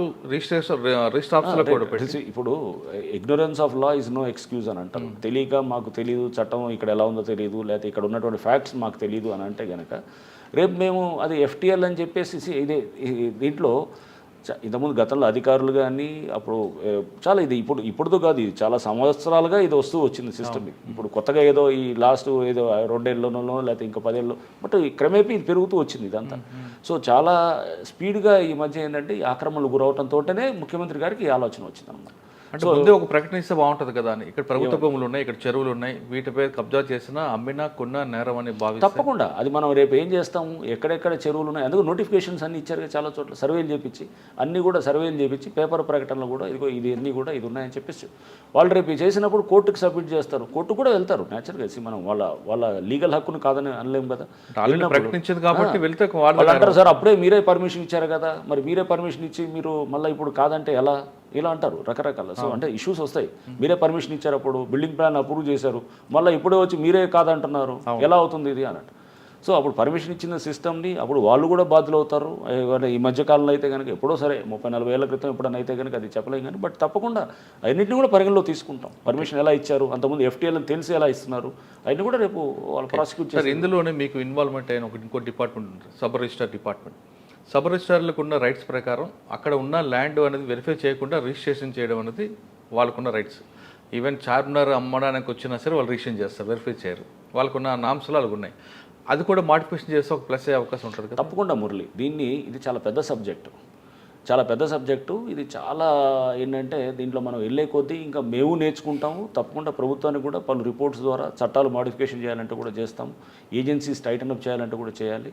అండ్ సబ్ రిజిస్టర్ మీరు అన్నట్టు ఏంటంటే వాళ్ళే కాదు, ఇప్పుడు అక్కడ బిల్డింగ్ పర్మిషన్ ఇచ్చేటప్పుడు ఒకవేళ అది చెరువు ఉందని తెలిసిన తర్వాత కూడా దాన్ని పుడుస్తుంటే కనుక ఎందుకు దాన్ని సైలెంట్గా ఉన్నాం, అలా కాదు కదా. అక్కడ అధికారులు అప్పుడు ఏం చేస్తున్నారు. అండ్ ఇప్పుడు కొంతమంది స్వార్థం వల్ల ఏమైందంటే అందరికీ ఇప్పుడు ముప్పు వచ్చే పరిస్థితి వచ్చింది అన్నమాట. ఇది ఉండొచ్చు, కొన్ని 100 మంది ఉంటారు, కొన్ని 1000 మంది ఉంటారు సిటీలో. వాళ్ళ మీరు అన్నారు శత్రువులు తయారు చేసుకుంటామని అన్నారు కదా, ఈ 1000 మంది కొంతమంది ఉండొచ్చు, పవర్ఫుల్ ఫెలోస్ ఉండొచ్చు, బట్ లక్షలాది మంది దీంట్లో ఉన్నటువంటి కోటి పైన ఉన్నటువంటి హైదరాబాద్ అందరూ కూడా బెనిఫిట్ అవుతారు. వాళ్ళ కోసం వీళ్ళు మనం తప్పకుండా అది మనకి మన బెంథమ్స్ యూటిలిటేరియన్ ప్రిన్సిపల్ ఉంటుంది. ఓకే, అది maximum good for maximum number of people అనమాట. అంటే ఎక్కువ మందికి ఎక్కువ మంచి చేసేది అనమాట. అది చేయటం కొంతమంది దాంట్లో డ్యామేజ్ అవుతాయి అనమాట. కొంతమంది మనకి ఇంట్రెస్ట్లు దెబ్బతింటాయి. బట్ మీరు సపోజ్ 100 మందికి మంచి చేయాలన్నప్పుడు సపోజ్ 99 మందో 95 మందో లాభపడతారు, ఒక 2-3 నష్టపోయే వాళ్ళు ఉంటారు. అది వాళ్ళ చేతులు చేసుకుందాం, చేతులారా చేసుకుండొచ్చు, తెలియక చేసుకొని ఉండొచ్చు, తప్పకుండా ఉంటాయి. బట్ ఆ చేసేటప్పుడు నష్టపోతున్నారంటే దానికి ఒక ప్రాసెస్ ఉంటుంది. ఎవరిని ఇష్టమైనట్టు మనం చేయడానికి కూడా ఉండదు. ఎందుకంటే అప్పుడు పర్మిషన్లు ఇచ్చారు కదా, మరి అప్పుడు నేను లోన్లు తీసుకొని కట్టాను, నేను పర్మిషన్లు తీసుకున్నాను, అప్పుడు మీరే ఇది కాదు, ఇదేమీ లేదు, దీంట్లో చెరువు లేదన్న మీరే ఇచ్చారు అని ఉంటాయి. వ్యవస్థ కూడా ఆ టైంలో ఎలా రెస్పాండ్ అయింది అనేది కూడా అన్నిటి కూడా పరిశీలించాల్సి వస్తుంది. అందుకని చెప్పేది ఈచ్ ఒక చెరువు ఫైలు మాది ఒక కేసు దర్యాప్తు ఫైల్లా తయారవుతుంది అనమాట. సిడి ఫైల్ లాగా ఉంది. సిడి ఫైల్, పెద్ద సిడి ఫైల్ ఉంటాయి చూసారా, మంచి మర్డర్ కేసో లేకపోతే ఇట్లాంటివి ఉంటాయి, ఆ టైప్ ఫైల్ లాగా తయారు చేస్తాం. దాన్ని లోతుగా పోయి దాన్ని ఇంట్రెస్టింగ్ సబ్జెక్టు, దీన్ని డెప్త్లో పోవాల్సిన పరిస్థితి ఉంటుంది. అందుకని చాలా లీగల్ టీమ్ స్ట్రాంగ్ ఉండాలి, సర్వేయింగ్ టీమ్ స్ట్రాంగ్ ఉండాలి, మా కన్సల్టెన్సీని పెట్టాలి, డేటా బేస్ ఏదైతే మేము పోతున్నామో అది ఇర్రెఫ్యూటబుల్ డేటా ఉండాలి, టెక్నాలజీ టీమ్ స్ట్రాంగ్ ఉండాలి, టెక్నికల్ డేటా మీద బేస్ అవుతుంటాము. ఇవన్నీ అంటే ఎన్నింటినీ కలిపి చేస్తుంటాం అనమాట. ఇరిగేషన్ దీంట్లో పాటు ఒక లీగల్ సిస్టమ్ సెపరేట్ పెట్టుకుంటే మీరే ఎఫ్ఐఆర్ ఇష్యూ చేసి మీరే కేసులు. అదే కదా ఇప్పుడు నేను చెప్తుంది. పోలీస్ స్టేషన్ కూడా ఇప్పుడు ఏమవుతుంది, సపోజ్ చెరువు ఎవరో ఆక్రమించుకుంటున్నారు, ఆక్రమించినప్పుడు అతను 4 ఎకరాలకు మొత్తం గ్రావెల్ తోటి ఇచ్చేస్తాడు, దాన్ని కవర్ చేసేస్తాడు, మొత్తం ఏదో గ్రావెల్ తెచ్చి అడ్వాంటేజ్ తీసుకొని డంప్ చేస్తాడు. మనం చేసే లోపల అది మళ్ళీ గ్రావెల్ని తీసేయాలంటే కనుక అది పెద్ద ఖర్చు అయినప్పుడు దాంతో వాడు ఏం చేస్తాడు, అది చేసి మెల్లిగా ఎప్పుడో టైం చూసుకొని దాంట్లో మళ్ళీ దాంట్లో కట్టేయటం ఏదో చేసుకుంటున్నారు అనమాట. చేసి దాని పర్మిషన్ తెచ్చుకొని రెగ్యులరైజ్ చేసుకొని ఒక కోర్టు ఆర్డర్ తెచ్చుకుంటాడు. దీనికి అందుకోసమే మేము ముఖ్యమంత్రి గారిని కూడా వారిని రిక్వెస్ట్ చేసింది కూడా ఏంటంటే, సార్ మనకు పోలీస్ స్టేషన్ లాంటిది కూడా ఉంటే కనుక చట్టాలు కూడా స్ట్రాంగ్గా తయారయ్యేటట్టు. సో వారు దానికి కూడా సుముఖంగా ఉన్నారు. లీగల్ టీమ్ సెపరేట్, లీగల్ అంటే ఒక పోలీస్ స్టేషన్ ఇప్పుడు మేము ఎవరికో అక్కడ చెప్పేసి పలానా పోలీస్ స్టేషన్, పలానా ఈ పోలీస్ స్టేషన్, ఆ పోలీస్ స్టేషన్ అని చెప్తే కనుక అక్కడ వాళ్ళకున్న రూటీన్ పనులలో లేకపోతే అక్కడ ఉన్నటువంటి లోకల్ ఇన్ఫ్లుయెన్సెస్లో వాళ్ళు స్ట్రాంగ్గా చేయరు. ఇది ఒక specialised agency like cyber crimes, narcotics బ్యూరోలో కూడా ఉన్నటువంటి పోలీస్ స్టేషన్ లాగా సైబర్ క్రైమ్స్ పోలీస్ స్టేషన్ ఉన్నట్టుగా డిపార్ట్మెంట్ ఉంది కదా, అట్లా ఇది ఒక సెపరేట్ పోలీస్ స్టేషన్గా తయారు చేసి ఎవడన్నా సపోజ్ ఇట్లానే చేస్తున్నారు అనుకోండి, ఎవరైనా ఆక్రమిస్తున్నారు అనుకోండి, ఆక్రమిస్తుంటే ఇమీడియట్గా ఆ జేసీబీలు మెషినరీ తీసుకొచ్చి సీజ్ చేసి కోర్టుకు పెడతాం, కేసులు రేపు అరెస్ట్ చేసి జైలుకి పంపిస్తాం. వాడు ఒకవేళ వస్తే కనుక అతను ఆక్రమించాడనుకోండి జైలుకి పంపిస్తాం. అది తీయాల్సిన బాధ్యత కూడా అతను తీయకపోతే కనుక దాని మీద కూడా చట్టపరంగా అతని మీద యాక్షన్ తీసుకున్నట్టు చేస్తాం. నింపిన దాన్ని కూడా ఖాళీ చేయకపోతే కనుక అతని ఆస్తులు సీజ్ చేయడమా లేదా ఎట్లా ఎందుకు చేయకూడదని కూడా చేస్తాం. అయినా కూడా ఇప్పుడు ఆ చట్టంలో మనం తీసుకొస్తే కనుక ఆస్తులు సీజ్ చేయటమా లేదా అతను తీయకపోతే కనుక అతను ఇంకే రెవెన్యూ రికవరీ చట్టమా లేదా ఇంకే అంటే ప్రాసెస్ కూడా చాలా జాగ్రత్తగా చేసి పగడబందీగా చేయాల్సి దానికి కూడా చేస్తాం. అంటే మీ ఇప్పుడు గవర్నమెంట్ టార్గెట్ కూడా పెద్దవాళ్ళ మీద ఎక్కువ వెళ్తుంది, చిన్న వాళ్ళ మీద కాకుండా. పెద్ద చిన్న అని కాదు, ఆక్రమించే వాళ్ళ మీద ఉంటుంది తప్పకుండా. బట్ దాంట్లో మనం ఏదో చిన్నవాళ్ళ మీద పోయి ఏదో ఒక బస్తీ తీసుకొని దాన్ని చేస్తే కనుక అలా అన్ని చోట్ల ఉన్నాయి ఆక్రమణలు, సిటీ మొత్తం ఆక్రమణలే ఉన్నాయి చాలా చోట్ల. సో దాన్ని మనం ఎక్కడ మొదలెట్టాలనుకున్నప్పుడు నేను అంటే అనుకునేది ఏంటంటే మంచి ఎవరైతే ఈ వ్యవస్థని ఇది మనకేం కాదులే అనుకునే వాళ్ళు ఉంటారో అక్కడి నుంచి చేస్తే నమ్మకం కలగాలని, ఫస్ట్ సిస్టమ్ మీద నమ్మకం, పెద్దది కొట్టాలని నేను అన్ను. అక్కడ ముందు ఎప్పుడైనా కానీ కూడా ఫస్ట్ జనరల్గా ఏంటంటే చిన్న వాళ్ళ మీద పోతే కనుక అది అందరూ చేస్తారు, రేపు ఆ సిస్టమ్ అది నిలబడద్దా అనేది కూడా. ఎందుకంటే అక్కడ వాళ్ళు అతనికి ఇప్పుడు రోటీ కపడా వారు మొక్కను అతని షెల్టర్ అతనికి లైఫ్ అండ్ డెత్. డబ్బు ఉన్నవాడికి అది ఇట్స్ వన్ ఆఫ్ ద హౌసెస్లో అతనికి గెస్ట్ హౌస్ ఉండొచ్చు లేకపోతే అది ఇంకేదైనా ఉండొచ్చు, అతనికి 10 ఇల్లులు ఉండొచ్చు. అతనికి ఉన్నటువంటి ఇంటి వాల్యూ అనేది ఒక్కొక్కడికి ఒక్కొక్కలాగా ఉంటుంది. సో అట్లా కూడా చూడాలన్నమాట మనం. అంటే దాని మీద జీవనం ఉన్న వాళ్ళకి ఎగ్జాక్ట్లీ ఒక పేద అతనికో లేకపోతే ఒక లోవర్ మిడిల్ క్లాస్ అతనికి ఇల్లు అనేది అతని లైఫ్ టైం సేవింగ్ అనమాట. బట్ అదే ఒక పెద్ద అతను ఉన్నాడు అనుకోండి, అతనికి ఇట్స్ లైక్ అతను ఒక గెస్ట్ హౌస్ ఉండొచ్చు లేకపోతే ఇంకేదైనా ఫామ్ హౌస్ ఉండొచ్చు లేదా ఏదైనా ఉండొచ్చు. సో అందుకోసం మనం అవన్నీ కూడా అంటే ఈ సామాజిక అంశాలను కూడా చూస్తాం డెఫినెట్గా. ఇట్స్ నాట్ దట్ జస్ట్ ఏదో మనం ఇట్లా ఎన్నింటినీ చూసి తప్పకుండా చేస్తాం. ఒక ఐజీ స్థాయి అంటే అనుభవం ఉన్న అధికారం ఉంటాడు, ఏదో త్వరగా ఏదో చేస్తున్నాడు అండ్ దాని మీద ఎందుకంటే బాధ్యత నా మీద పెట్టినప్పుడు తప్పకుండా దానికి బాధ్యత తగ్గట్టుగా నేను పనిచేయాల్సిన అవసరం కూడా ఉంటుంది. అంటే రాబోయే కాలంలో హెడ్రా అనేది చాలా పవర్ఫుల్, డెఫినెట్గా అవుతుంది. పవర్ఫుల్ అంటే మనం దీన్ని కరెక్ట్గా ఉద్యోగం చేస్తే కనుక డెఫినెట్గా పవర్ఫుల్ అవుతుంది అనమాట. అది చేసి చూపిస్తాం కూడా, చేసి చూపిస్తాం. ఈ ఉద్యోగం చేసే క్రమంలో డెఫినెట్గా చాలా ఒత్తిడిలు వస్తాయి, చాలా ఇన్ఫ్లుయెన్సెస్ వస్తాయి. అన్నింటినీ కూడా మనం అధిగమించి టైట్గా పనిచేస్తే కనుక ఇంతకన్నా మనం సొసైటీకి చేయడానికి హైదరాబాద్కి మంచి అవకాశం ఉండదు. హైదరాబాదీగా ఎస్ అఫ్ కోర్స్ ఒక హైదరాబాదీగా అండ్ అట్లానే ఒక సివిల్ సర్వెంట్గా ఇంత మంచి అవకాశం ఒక ప్రభుత్వం నుంచి అందులో ముఖ్యమంత్రి గారు ప్రత్యేకంగా ఇస్తున్నప్పుడు నేను పూర్తిగా దీన్ని వాడి పబ్లిక్ గుడ్ కోసం చేయడానికి చేస్తాను అనమాట. సార్ ఒకసారి మనం వెనక్కి వెళ్దాం. నల్గొండ జిల్లా ఎస్పీ 4 సంవత్సరాలు, అక్కడే డిఏజీ, అక్కడ వెళ్ళిన తర్వాత మీకు మెయిన్ ఛాలెంజ్ ఏమొచ్చింది? నల్గొండ జిల్లా 2018లో నేను అక్కడికి వెళ్ళాను.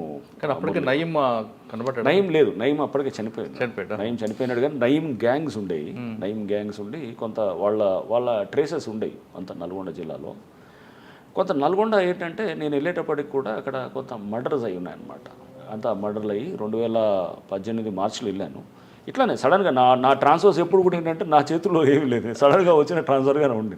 టీవీలో స్క్రోలింగ్ చూసుకొని అంటే నాకు సడన్గా ఒక గంటలో అంటే ఆర్డర్ వచ్చింది, మీరు వెళ్ళి ఇమీడియట్గా జాయిన్ అవ్వాలి, మీరు ఎప్పుడు జాయిన్ అవ్వాలంటే 1-2 గంటలు వెళ్ళిపోవాలన్నట్టు. అంటే జనరల్ అందరితో పాటు నాది వచ్చింది తక్కువ ఉంటుంది అనమాట. సో అంటే అక్కడ అవసరాల రీత్యా నన్ను అప్పుడు ఉన్నటువంటి ప్రభుత్వంలో నన్ను అక్కడ మర్డర్ అయింది. బొడ్డుపల్లి శ్రీనివాస్ అని చెప్పేసి ఒక కాంగ్రెస్ లీడర్, అతను టౌన్ కాంగ్రెస్ అధ్యక్షుడు. అతన్ని అక్కడ కొంతమంది రౌడీ షీటర్స్ వాళ్ళు అంతా అక్కడ అప్పుడు టీఆర్ఎస్ సంబంధించిన వాళ్ళు ఇది అక్కడ గొడవ అయ్యి అతన్ని కొట్టి చంపిన తర్వాత అతని డ్రైనేజ్లో పడేసి ఇదంతా జరిగిందనమాట. సో జరిగినప్పుడు కొంత అక్కడ డిస్టర్బెన్స్ అయింది. అప్పుడు ఉన్నటువంటి అక్కడ ఎస్పీని బదిలీ చేసి నన్ను వేశారు. సో రౌడీయిజం అనేది కొంత నల్గొండలో కాస్త ఎక్కువగా ఉంటుందన్నమాట.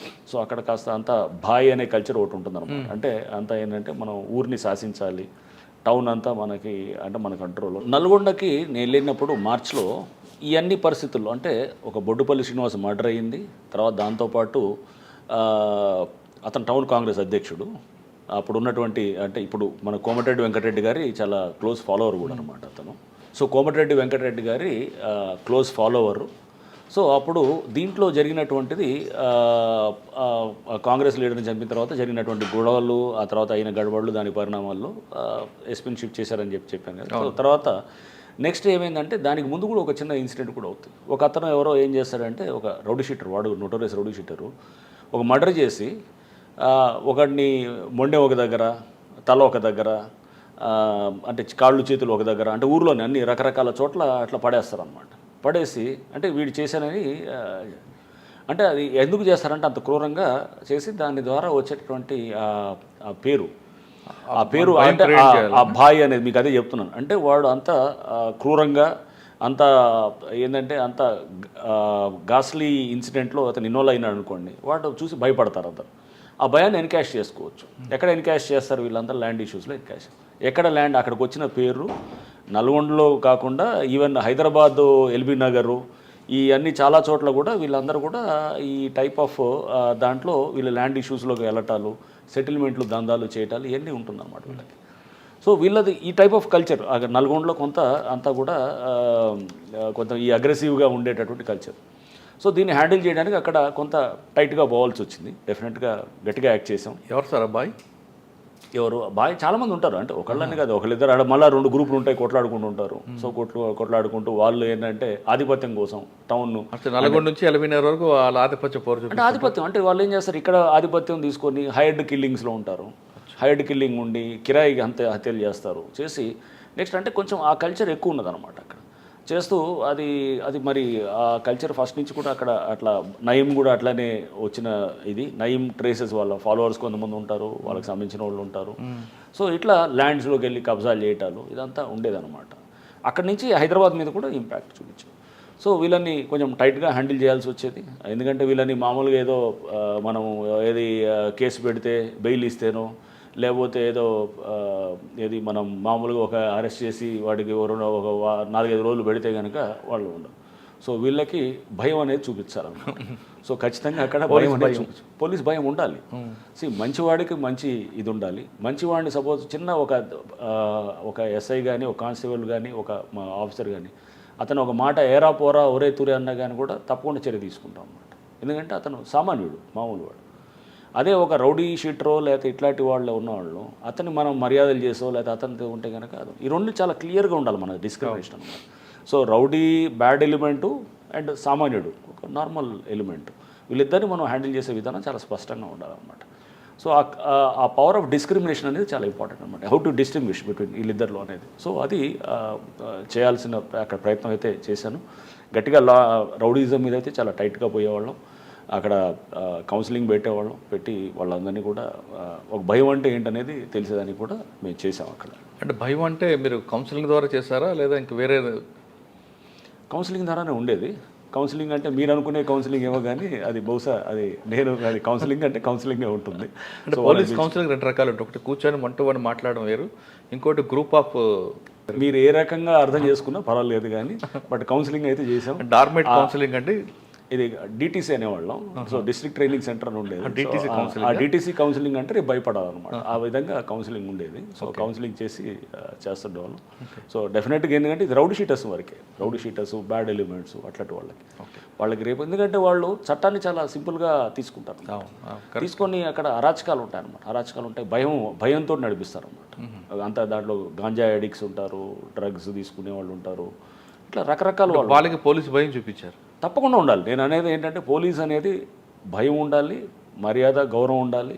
ఎవరికి ఏ రకమైన మందు వేయాలో ఆ మందు వేయాలన్నమాట. అంతేగాని అందరికీ మనం జస్ట్ తీసుకొచ్చి వాడు రోడ్డు మీద వెళ్ళి ఎవడో కొడతాడు, కొట్టి వాడు ఏదో చేస్తే కనుక వాడికి ఒక బెయిలబుల్ కేసు పెడితే వాడికి నోటీస్ ఇస్తే ఊరుకుంటాడా?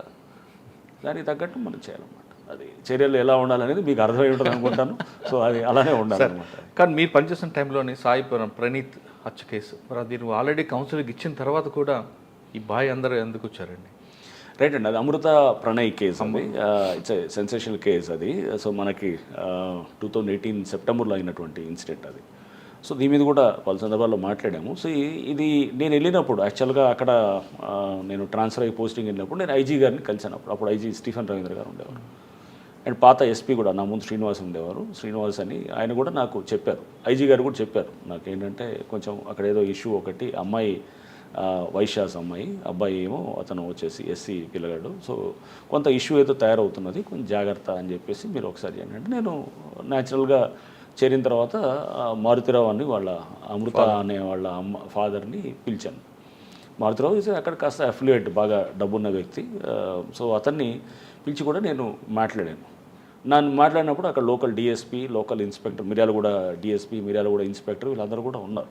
అందరినీ పెట్టి నేను మాట్లాడి ఇతను మారుతిరావు మిర్యాలగూడ అతను. సో చెప్పినప్పుడు అతను నార్మల్గా ఏమన్నాడు, ఈ అబ్బాయి అప్పటికే మ్యారేజ్ అయ్యింది, వాళ్ళది మ్యారేజ్ అయింది జనవరిలో అనుకుంటా, వాళ్ళు ఆర్య సమాజ్లో మ్యారేజ్ ఏదో చేసుకుంటారు. చేసుకున్న తర్వాత సార్ నాకు వాళ్ళిద్దరు ఏదో సరే, నేను అమ్మాయి నా ఒక బిడ్డే, నేను ఆ మ్యారేజ్ నాకు ఇష్టం లేదు, ఇప్పుడు చేసుకున్నారు కాబట్టి ఇక నేను చేయగలిగేది కూడా ఏమీ లేదు, వాళ్ళ దారి వాళ్ళది, నా దారి నాదే అనేటట్టు చెప్తూ బాధపడుతూ అతను కొంచెం కన్నీళ్ళు పెట్టుకోవడం చేస్తాం. సో మనం తండ్రిగా, ఒక తండ్రి జనరల్గా జరిగేది ఇదే అన్ని కేసుల్లో. వాళ్ళు ఏంటంటే అయిపోయింది కదా, ఇంకేముందిలే, వీళ్ళు ఎవరి దారి వాళ్ళది అనుకుంటారు. సో మేము సరే జాగ్రత్త మారుతిలో, మీరు తప్పుడు వైపు ఎలాగో ఆలోచనలు చేయకుండా చూడండి అని చెప్పినాము. ప్లస్ మా వాళ్ళకు కూడా నేను మళ్ళీ అతను వెళ్ళిన తర్వాత కూడా కొంచెం జాగ్రత్తగా గమనిస్తున్నాండి. అట్లా మనం ఇది ఏంటంటే అంత ఈజీగా తీసుకోవడానికి లేదు, మనం గమనిస్తూ ఉండాలి, కొంత ఇన్ఫర్మేషన్ తీసుకోవాలని. సో ఇతను అప్పుడు ప్రెస్ మీట్లో కూడా నేను చెప్పాను ఇదంతా కూడా. సో తర్వాత ఏంటంటే ఇతను బాగానే ఉన్నాడు, బాగానే ఉండి ఈ అమ్మాయి ప్రెగ్నెంట్ అయింది. ప్రెగ్నెంట్ అయిన తర్వాత అమృత ప్రెగ్నెంట్ అయిన తర్వాత ఈ అమ్మాయిని అంటే వాళ్ళు ఏ విధంగా అయిందంటే, ఇక ఇంట్లో ఈ తల్లి కూడా బిడ్డతోటి అంటే కాంటాక్ట్ రావటం, అంటే అప్పటిదాకా మాటలు లేనిటటువంటిది మెల్లిగా ఇదయ్యి ఒక రిసెప్షన్ కూడా ఆర్గనైజ్ చేశారు. ఆగస్టులో ఒక రిసెప్షన్ ఆర్గనైజ్ చేస్తారు. ఎవరు వీళ్ళు, ఈ ప్రణయ్ వాళ్ళ తల్లిదండ్రులు వాళ్ళు ఆర్గనైజ్ చేస్తారు మిర్యాలగూడలో. ఆ రిసెప్షన్ కూడా ఆర్గనైజ్ చేసి దాంట్లో వీళ్ళని అక్కడ ఊర్లో అందరిని పిలిచి అంత విందు అదంతా చేయడం జరుగుతుంది. వీళ్ళు రారు, తల్లిదండ్రులు రారు, ఇలా రారు. బట్ అంత తెలుస్తుంటుంది ఊర్లో, ఇదంతా పెద్ద ఎత్తున చేస్తున్నాడు, చేసి ఇదంతా చేస్తున్నప్పుడు ఈ పక్కన ప్రణయ్ ఫ్రెండ్స్ ఉండేవాళ్ళు, వాళ్ళు కూడా ఏంటంటే కొంతమంది ఎక్కించేవాళ్ళు ఉంటారు, ఇట్లా ఉండి చూడు ఇట్లా అంటున్నాడు అట్లా అని తీసుకెళ్ళేదో మాటలతోటి వాడు ఇట్లా తాగున్నప్పుడు ఏదో మాటలు అది ఉండేదాన్ని కూడా ఇతను ప్రణయ్ అని మాట్లాడుతుందని కూడా వాళ్ళు రికార్డ్ చేసి వినిపించటాలు మారుతిరావుకి, అతను ఇన్ఫార్మెంట్స్ లాగా కూడా ఉంటూ అతనికి షేర్ చేస్తుంటేవాళ్ళు అన్నమాట. సో ఒక రకంగా ఇదంతా మధ్యలో ఇదంతా కూడా ఉండడంతో మారుతిరావు బాగా పెట్టుకున్నాడు. యాక్చువల్గా ఫస్ట్ నుంచే ఇది ఉన్నది కొంత ఇది ఇంకా పెరుగుతూ వస్తుందన్నమాట. అంటే అతను ఆ పిల్లవాడి మీద కక్ష అనేది పెరుగుతూ వస్తూ నా బిడ్డని, నా కంట్రోల్ ఉన్న బిడ్డని, అతను అల్లారు ముద్దుగా పెంచుకున్న బిడ్డని అతను తీసుకొని వెళ్ళి, అతను యాక్చువల్గా డిగ్రీ అవ్వలేదు, బీటెక్ ఏదో జాయిన్ అయినట్టుంది. సో ఈ అమ్మాయి కూడా 10th ఇంటర్మీడియట్ అయిపోయినట్టుంది. అప్పుడు నాకు ఇంకా పూర్తిగా అన్ని డీటెయిల్స్ గుర్తులేదు, ఎందుకంటే చాలా టైం అవుతుంది, అప్పుడు 6 years అవుతుంది. బట్ వాట్ ఎవర్ అదైనా కానీ కూడా వీళ్ళిద్దరూ చిన్నప్పటి నుంచి స్కూల్లో వాళ్ళిద్దరి మధ్యలో ఫ్రెండ్షిప్ ఉండింది. తర్వాత అది మెల్లిగా వాళ్ళు ఇంటర్మీడియట్కి వచ్చేటప్పటికి ఇదైంది. తర్వాత ఈ అమ్మాయి ఇంటర్మీడియట్ అయ్యే స్టేజ్లో 18 ఏళ్ళ వయసు వచ్చేటప్పటికి వీళ్ళకి తర్వాత ఇంటి నుంచి వెళ్ళిపోయి పెళ్లి చేసుకోవటం, ఆర్య సమాజం అక్కడ చేసుకొని హైదరాబాద్లో మళ్ళీ సర్టిఫికేట్ తీసుకొని వచ్చి ఇంటికి మళ్ళీ వచ్చి అక్కడే ఉన్నారనమాట. ఇది హైదరాబాద్లో ఉన్న అది మిర్యాలగూడలో ఉన్నారు. సో ఇది జరిగినప్పుడు ఇతను ఫస్ట్ నుంచి కూడా లోపల కొంత అది తీసుకోలేకపోతున్నాడు. ఎందుకంటే బిడ్డ ఒక్కతే బిడ్డ, లేక పుట్టిన బిడ్డ, డబ్బు బాగా ఉంది. అండ్ ఇతనికి ఫస్ట్ నుంచి కూడా కొంత ల్యాండ్ ఇష్యూస్లోకి వెళ్ళున్నాడు. సో అక్కడ అతను వీళ్ళు ఉండేవాడు భారీ అనే అతను ఒక కేసులో ఇతనికి అక్కడ ల్యాండ్ ఇష్యూస్లో కూడా అక్కడ దాంట్లో తగిలాడు అనమాట. ఇప్పుడు 2012-13 ఆ టైంలో నుంచి అతను ఒక ముద్దాయిగా వస్తుండేవాడు. ఆ కాంటాక్ట్ తోటి కూడా ఈ అహ్మద్ బారీ అని చెప్పేసి ఆ కాంటాక్ట్ తోటి నెక్స్ట్ ఇతను వాళ్ళతోటి లైనప్ చేసుకొని నెక్స్ట్ అస్గర్ అలీ అని చెప్పేసి దాంట్లో A1 ఏది ఇప్పుడు ఈ కేసులో ఏది మన మారుతిరావు కేసులో A2 అంటే ఫస్ట్ ఈజ్ A1 ఈజ్ మారుతిరావే, A2 ఈజ్ అస్గర్ అలీ అంతకుముందు హిరణ్ పాండ్యా అని ఒక మినిస్టర్ని చంపిన గుజరాత్లో అతను హోమ్ మినిస్టర్గా కూడా చేశారు. సో ఆయన చంపిన దాంట్లో కూడా అస్గర్ అలీ A1 బారీ మొహమ్మద్ బారీ అనుకోండి. మొహమ్మద్ బారీ వాజ్ A11 దాంట్లో. సో అంటే అక్యూజ్ 11 అనమాట. సో వీళ్ళు దాంట్లో కూడా ముద్దాయిలు అనమాట. సో చాలా నోటోరియస్ ఫెలోస్ వీళ్ళంతా. ఏంటంటే ISI ట్రైనింగ్ తీసుకొని ఇతను అస్గర్ అయితే చాలా ఇదిగా ఉండేవాడు. సో అప్పుడు తర్వాత దాంట్లో ఇది కూడా వచ్చింది, లైఫ్ ఇంప్రిజన్మెంట్ కూడా పడ్డది దాంట్లో. సో అస్గర్ని బారీ ద్వారా కాంటాక్ట్ చేశాడు ఎవరు ఇతను చేసి అక్కడ లోకల్గా అప్పుడు కాంగ్రెస్ లీడర్ ఒక అతను ఉండేవాడు, జావేద్ సంథింగ్ ఏదో ఉండేది. అతను ఒక లోకల్ కాంగ్రెస్ లీడర్ ఉండేవాడు ఆ టైంలో. అతను టౌన్ కాంగ్రెస్ అధ్యక్షుడు అక్కడ ఏది మన మిర్యాలగూడలో అక్కడ ఉండేది. అతని ద్వారా కూడా వీళ్ళు అంటే దానికి పార్టీలు ఏం లేదు దీంట్లో. అంతా ఏంటంటే అప్పుడు ఇది అతను వాళ్ళ అంటే మారుతిరావు క్లోజ్ ఫ్రెండ్ కూడా అతను. అట్లా అని పార్టీల పరంగా ఇదనేది. ఎందుకంటే వీళ్ళు MIM, మారుతిరావు ఏమో TRS పార్టీలో ఉండేవాడు అప్పుడు, ఇక్కడ ఇతనేమో కాంగ్రెస్లో ఉండేవాడు. ఇట్లా అంతా పార్టీలు కాదు, అంటే ఫ్రెండ్షిప్ అనమాట. సో ఇలా ఉండింది. వీళ్ళందరూ దాంట్లో ఇచ్చేస్తూ ఈ మారుతిరావుకి సరే మారుతిరావు లైనప్ చేసుకున్నాడు. అంటే ఇతన్ని ఎలిమినేట్ చేయాలనుకునేది క్లియర్గా లైనప్ చేసుకున్నాడు. September 14th అనుకుంటా అప్పుడు మర్డర్ చేయడం జరిగింది. చేసిన తర్వాత రోడ్డు మీద నరికి అతను వాడు బీహార్ నుంచి వచ్చిన వాడు ఎవడైతే ఉన్నాడో వాడు A2 వాడు, A3 is Asghar Ali. So అతను నరకటం జరిగింది అనమాట, నరికి చంపాడు. సో మన స్క్రీన్ మీద కనపడేటప్పుడు A2 ఇతను ఒక్కటే ఉంటాడనమాట, ఇంకెవడు ఉండడు మనకి. వీళ్ళు హాస్పిటల్కి వెళ్తారు. హాస్పిటల్కి వెళ్ళి ఈ అమ్మాయి ఎవరు అమృతాని ప్రెగ్నెంట్ ఉంది కాబట్టి తీసుకెళ్ళటానికి ఇతను ప్రణయ్ తీసుకెళ్తున్నప్పుడు ఆ సీసీ కెమెరాలో దూరం నుంచి ఇతను నరకటం ఒకటే మనకి అంతవరకే తెలుసు. ఇక ఫర్దర్గా మనకి ఇంకేమీ అక్కడ లీడ్స్ కూడా ఏం లేవు. మీకు ఎన్ని గంటలకు వచ్చింది ఇన్ఫర్మేషన్ అండి ఆ రోజు? ఇమీడియట్గా అక్కడ అయింది ఆ రోజు. ఐ థింక్ అరౌండ్ 11:30-12 అట్లా అయింది. ఇమీడియట్గా వచ్చింది. ఇమీడియట్గా వితిన్ 12 ఆ టైంలో అయినట్టుంది, 11:30-12 ఆ టైంలో. సో ఇమీడియట్గా వెళ్ళటం జరిగింది. అందరం మా వాళ్ళు వెళ్ళిన తర్వాత సో ఫస్ట్ డౌట్ మారుతిరావు మీదే ఉండింది న్యాచురల్గా. మారుతిరావు మీద ఉండింది. మారుతిరావు FIRలో కూడా మారుతిరావు పేరు వచ్చింది, ఎందుకంటే ఇతన్ని చంపడానికి ఇదనేది. బట్ మారుతిరావుకి కనెక్ట్ అవ్వడానికి ఏం లేదు, అతనికి ఎటువంటి కాంటాక్ట్ కూడా ఉండదు అనమాట అసలు. సో వీళ్ళు కాంటాక్ట్ వాడింది కూడా అంతా అక్కడ డిఫరెంట్ టైప్ ఆఫ్ కమ్యూనికేషన్ అంతా వాడారు. అప్పుడు వాడి అసలు ఎక్కడ కూడా మనకి దొరకకుండా ఉండేటటువంటి విధంగా కూడా చాలా జాగ్రత్తలు తీసుకున్నారు అంతా. అస్గర్ ఎందుకంటే వాడు పెద్ద ముదురు కేసు కాబట్టి వాడు ఆల్రెడీ ఇదంతా కూడా జాగ్రత్తగా చేశాడు. సో మనకి వెంటనే కొంత మాకున్నటువంటి నెట్వర్క్లో ఈ అన్నింటినీ మనం ముందు తీసుకుంటూ ఒకళ్ళని మనం ఐడెంటిఫై చేయటం మొదలెట్టి తర్వాత టీమ్స్ అన్నీ కూడా కొంత అన్ని స్టేట్స్లో అన్ని రకాలుగా, అంటే మహారాష్ట్రకి కొంత ఇటువైపు కూడా మనము మన ఇతన్ని కూడా తీసుకురావడానికి బీహార్కి, నెక్స్ట్ ఇంకా కొంత మనకి అంటే అన్ని స్టేట్స్ కూడా డిస్పాచ్. బీహార్ అని మీకు ఎలాగ అయిపోయిందండి? క్లూ ఎక్కడ వచ్చింది? సో క్లూ అనేది ఎక్కడంటే మనకి ఈ చేసే క్రమంలో యాక్చువల్గా ఒకటి మనం పికప్ చేసినప్పుడు ఎవరు చేశారు ఏంటనేది మనకి వర్కౌట్ తెలిసిపోయింది అనమాట. పలానా వాడని చెప్పి అర్థమైంది అనమాట. అర్థమైనప్పుడు వాడి ఫోటోలు అది తీసుకున్నాం. ఎక్కడో చిన్న దాంట్లో మనకి ఐ థింక్ వాడి ఫోటో ఒక దగ్గర వచ్చింది మనకి. ఫోటో వచ్చినప్పుడు ఆ ఫోటోని పట్టుకొని మా టీం అక్కడ చాలా బాగా చేశారు. అక్కడ ఉన్నటువంటి టీం అప్పుడు ఆఫీసర్స్ అంతా కూడా అప్పుడు ఇతను ఉండేవాడు, మన హాలియా ఇన్స్పెక్టర్ కూడా ఉండేవాడు. హాలియా ఇన్స్పెక్టరు ఇప్పుడు కొండమల్లిపల్లిలో ఉంటున్నాడు అనమాట ఇన్స్పెక్టర్ అతను. ఇంకా వాళ్ళ టీము డిఎస్పి అప్పుడు శ్రీనివాస్ ఉండేవాడు, అతను, ఇంకా అందరూ, అంటే ఒకళ్ళని కాదు అందరూ కూడా దాంట్లో యాక్టివ్గా చేశారు. ఐటీ టెక్నికల్ టీం కూడా బాగా చేశారు. సో అందరినీ రకరకాలుగా మనం పికప్ చేశాము.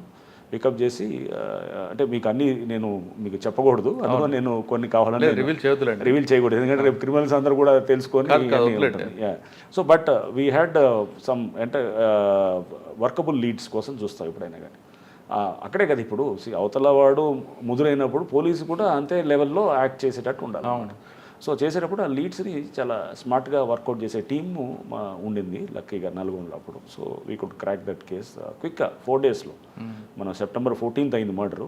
వితిన్ 3-4 డేస్లో అందరూ కూడా మేము బై 18th కల్లా అందరిని అరెస్ట్ చేసాం అనమాట. 18th కల్లా చేసి ముందే మీకు ఇన్ఫర్మేషన్ ఉంది కదా ప్రణయ్కి ఏమాత్రం సెక్యూరిటీ ఇచ్చుంటే ప్రాబ్లం ఉండేది కాదనేది. అది కూడా జరిగింది. యాక్చువల్గా ఈ అమ్మాయిని అబ్బాయిని కూడా పిలిచి డిఎస్పీ మాట్లాడితే కూడా వాళ్ళు లేదు సార్ ఇప్పుడు మేము బాగున్నాము, మీరెందుకు అనవసరంగా మా అమ్మాయి మాతో మాట్లాడుతుంది, మీరు వచ్చి అనవసరంగా కాంప్లికేట్ చేస్తారన్న టైప్లో అమ్మాయి వాడు. అంటే వాళ్ళు ప్యాచప్ జనరల్గా ఇవన్నీ ఉంటాయి, డివైడ్ అవుతారు వాళ్ళు, మళ్ళీ కలిసిపోవటం ఇదంతా ఉంటుంది. సో వాళ్ళ నుంచే అవసరం లేదు, మీరు మాకేమి బాగుంది, మాకేమి కంఫర్ట్గా ఉంది. వాళ్ళ తల్లి కూడా మెల్లిగా మాటల్లో అది ఉన్నది కాబట్టి వీళ్ళు మాకేమి కంప్లైంట్ ఇప్పుడే ప్రాబ్లం లేదన్నట్టే చెప్పాను.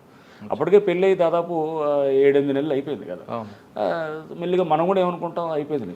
ఒక రకంగా మారుతిరావు ఏంటంటే నమ్మించాడు, వీళ్ళు బాగా నమ్మించాడు, వీళ్ళు కూడా నమ్మారు అనమాట.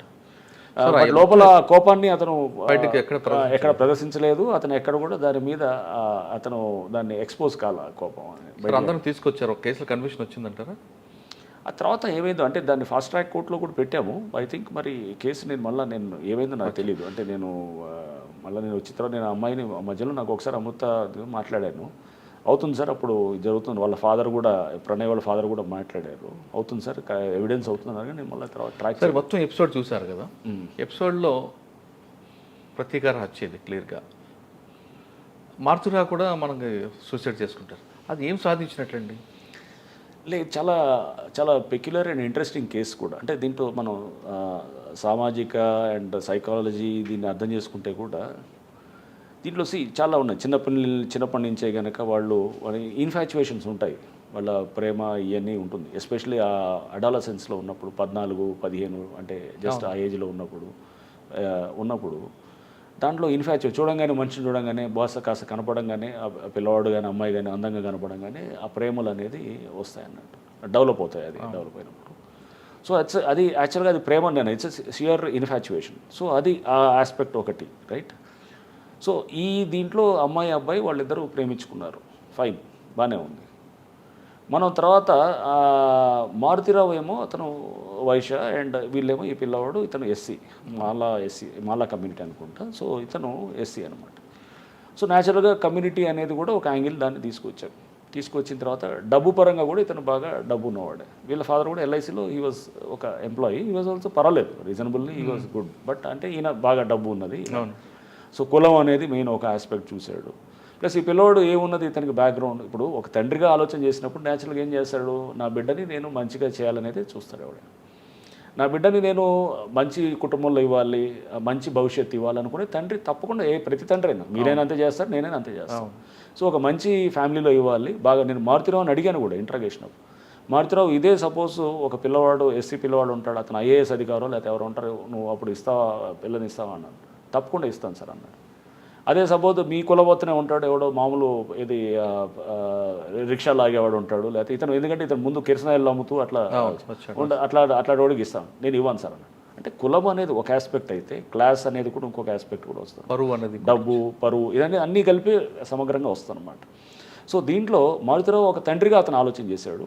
వీళ్ళు ఆ టీనేజ్లో వీళ్ళు ఉన్న దీంతో వీళ్ళు ఇది ఇన్ఫాచ్యుయేషన్ తోటి వాళ్ళు క్యారీ అవుట్ అయ్యారు.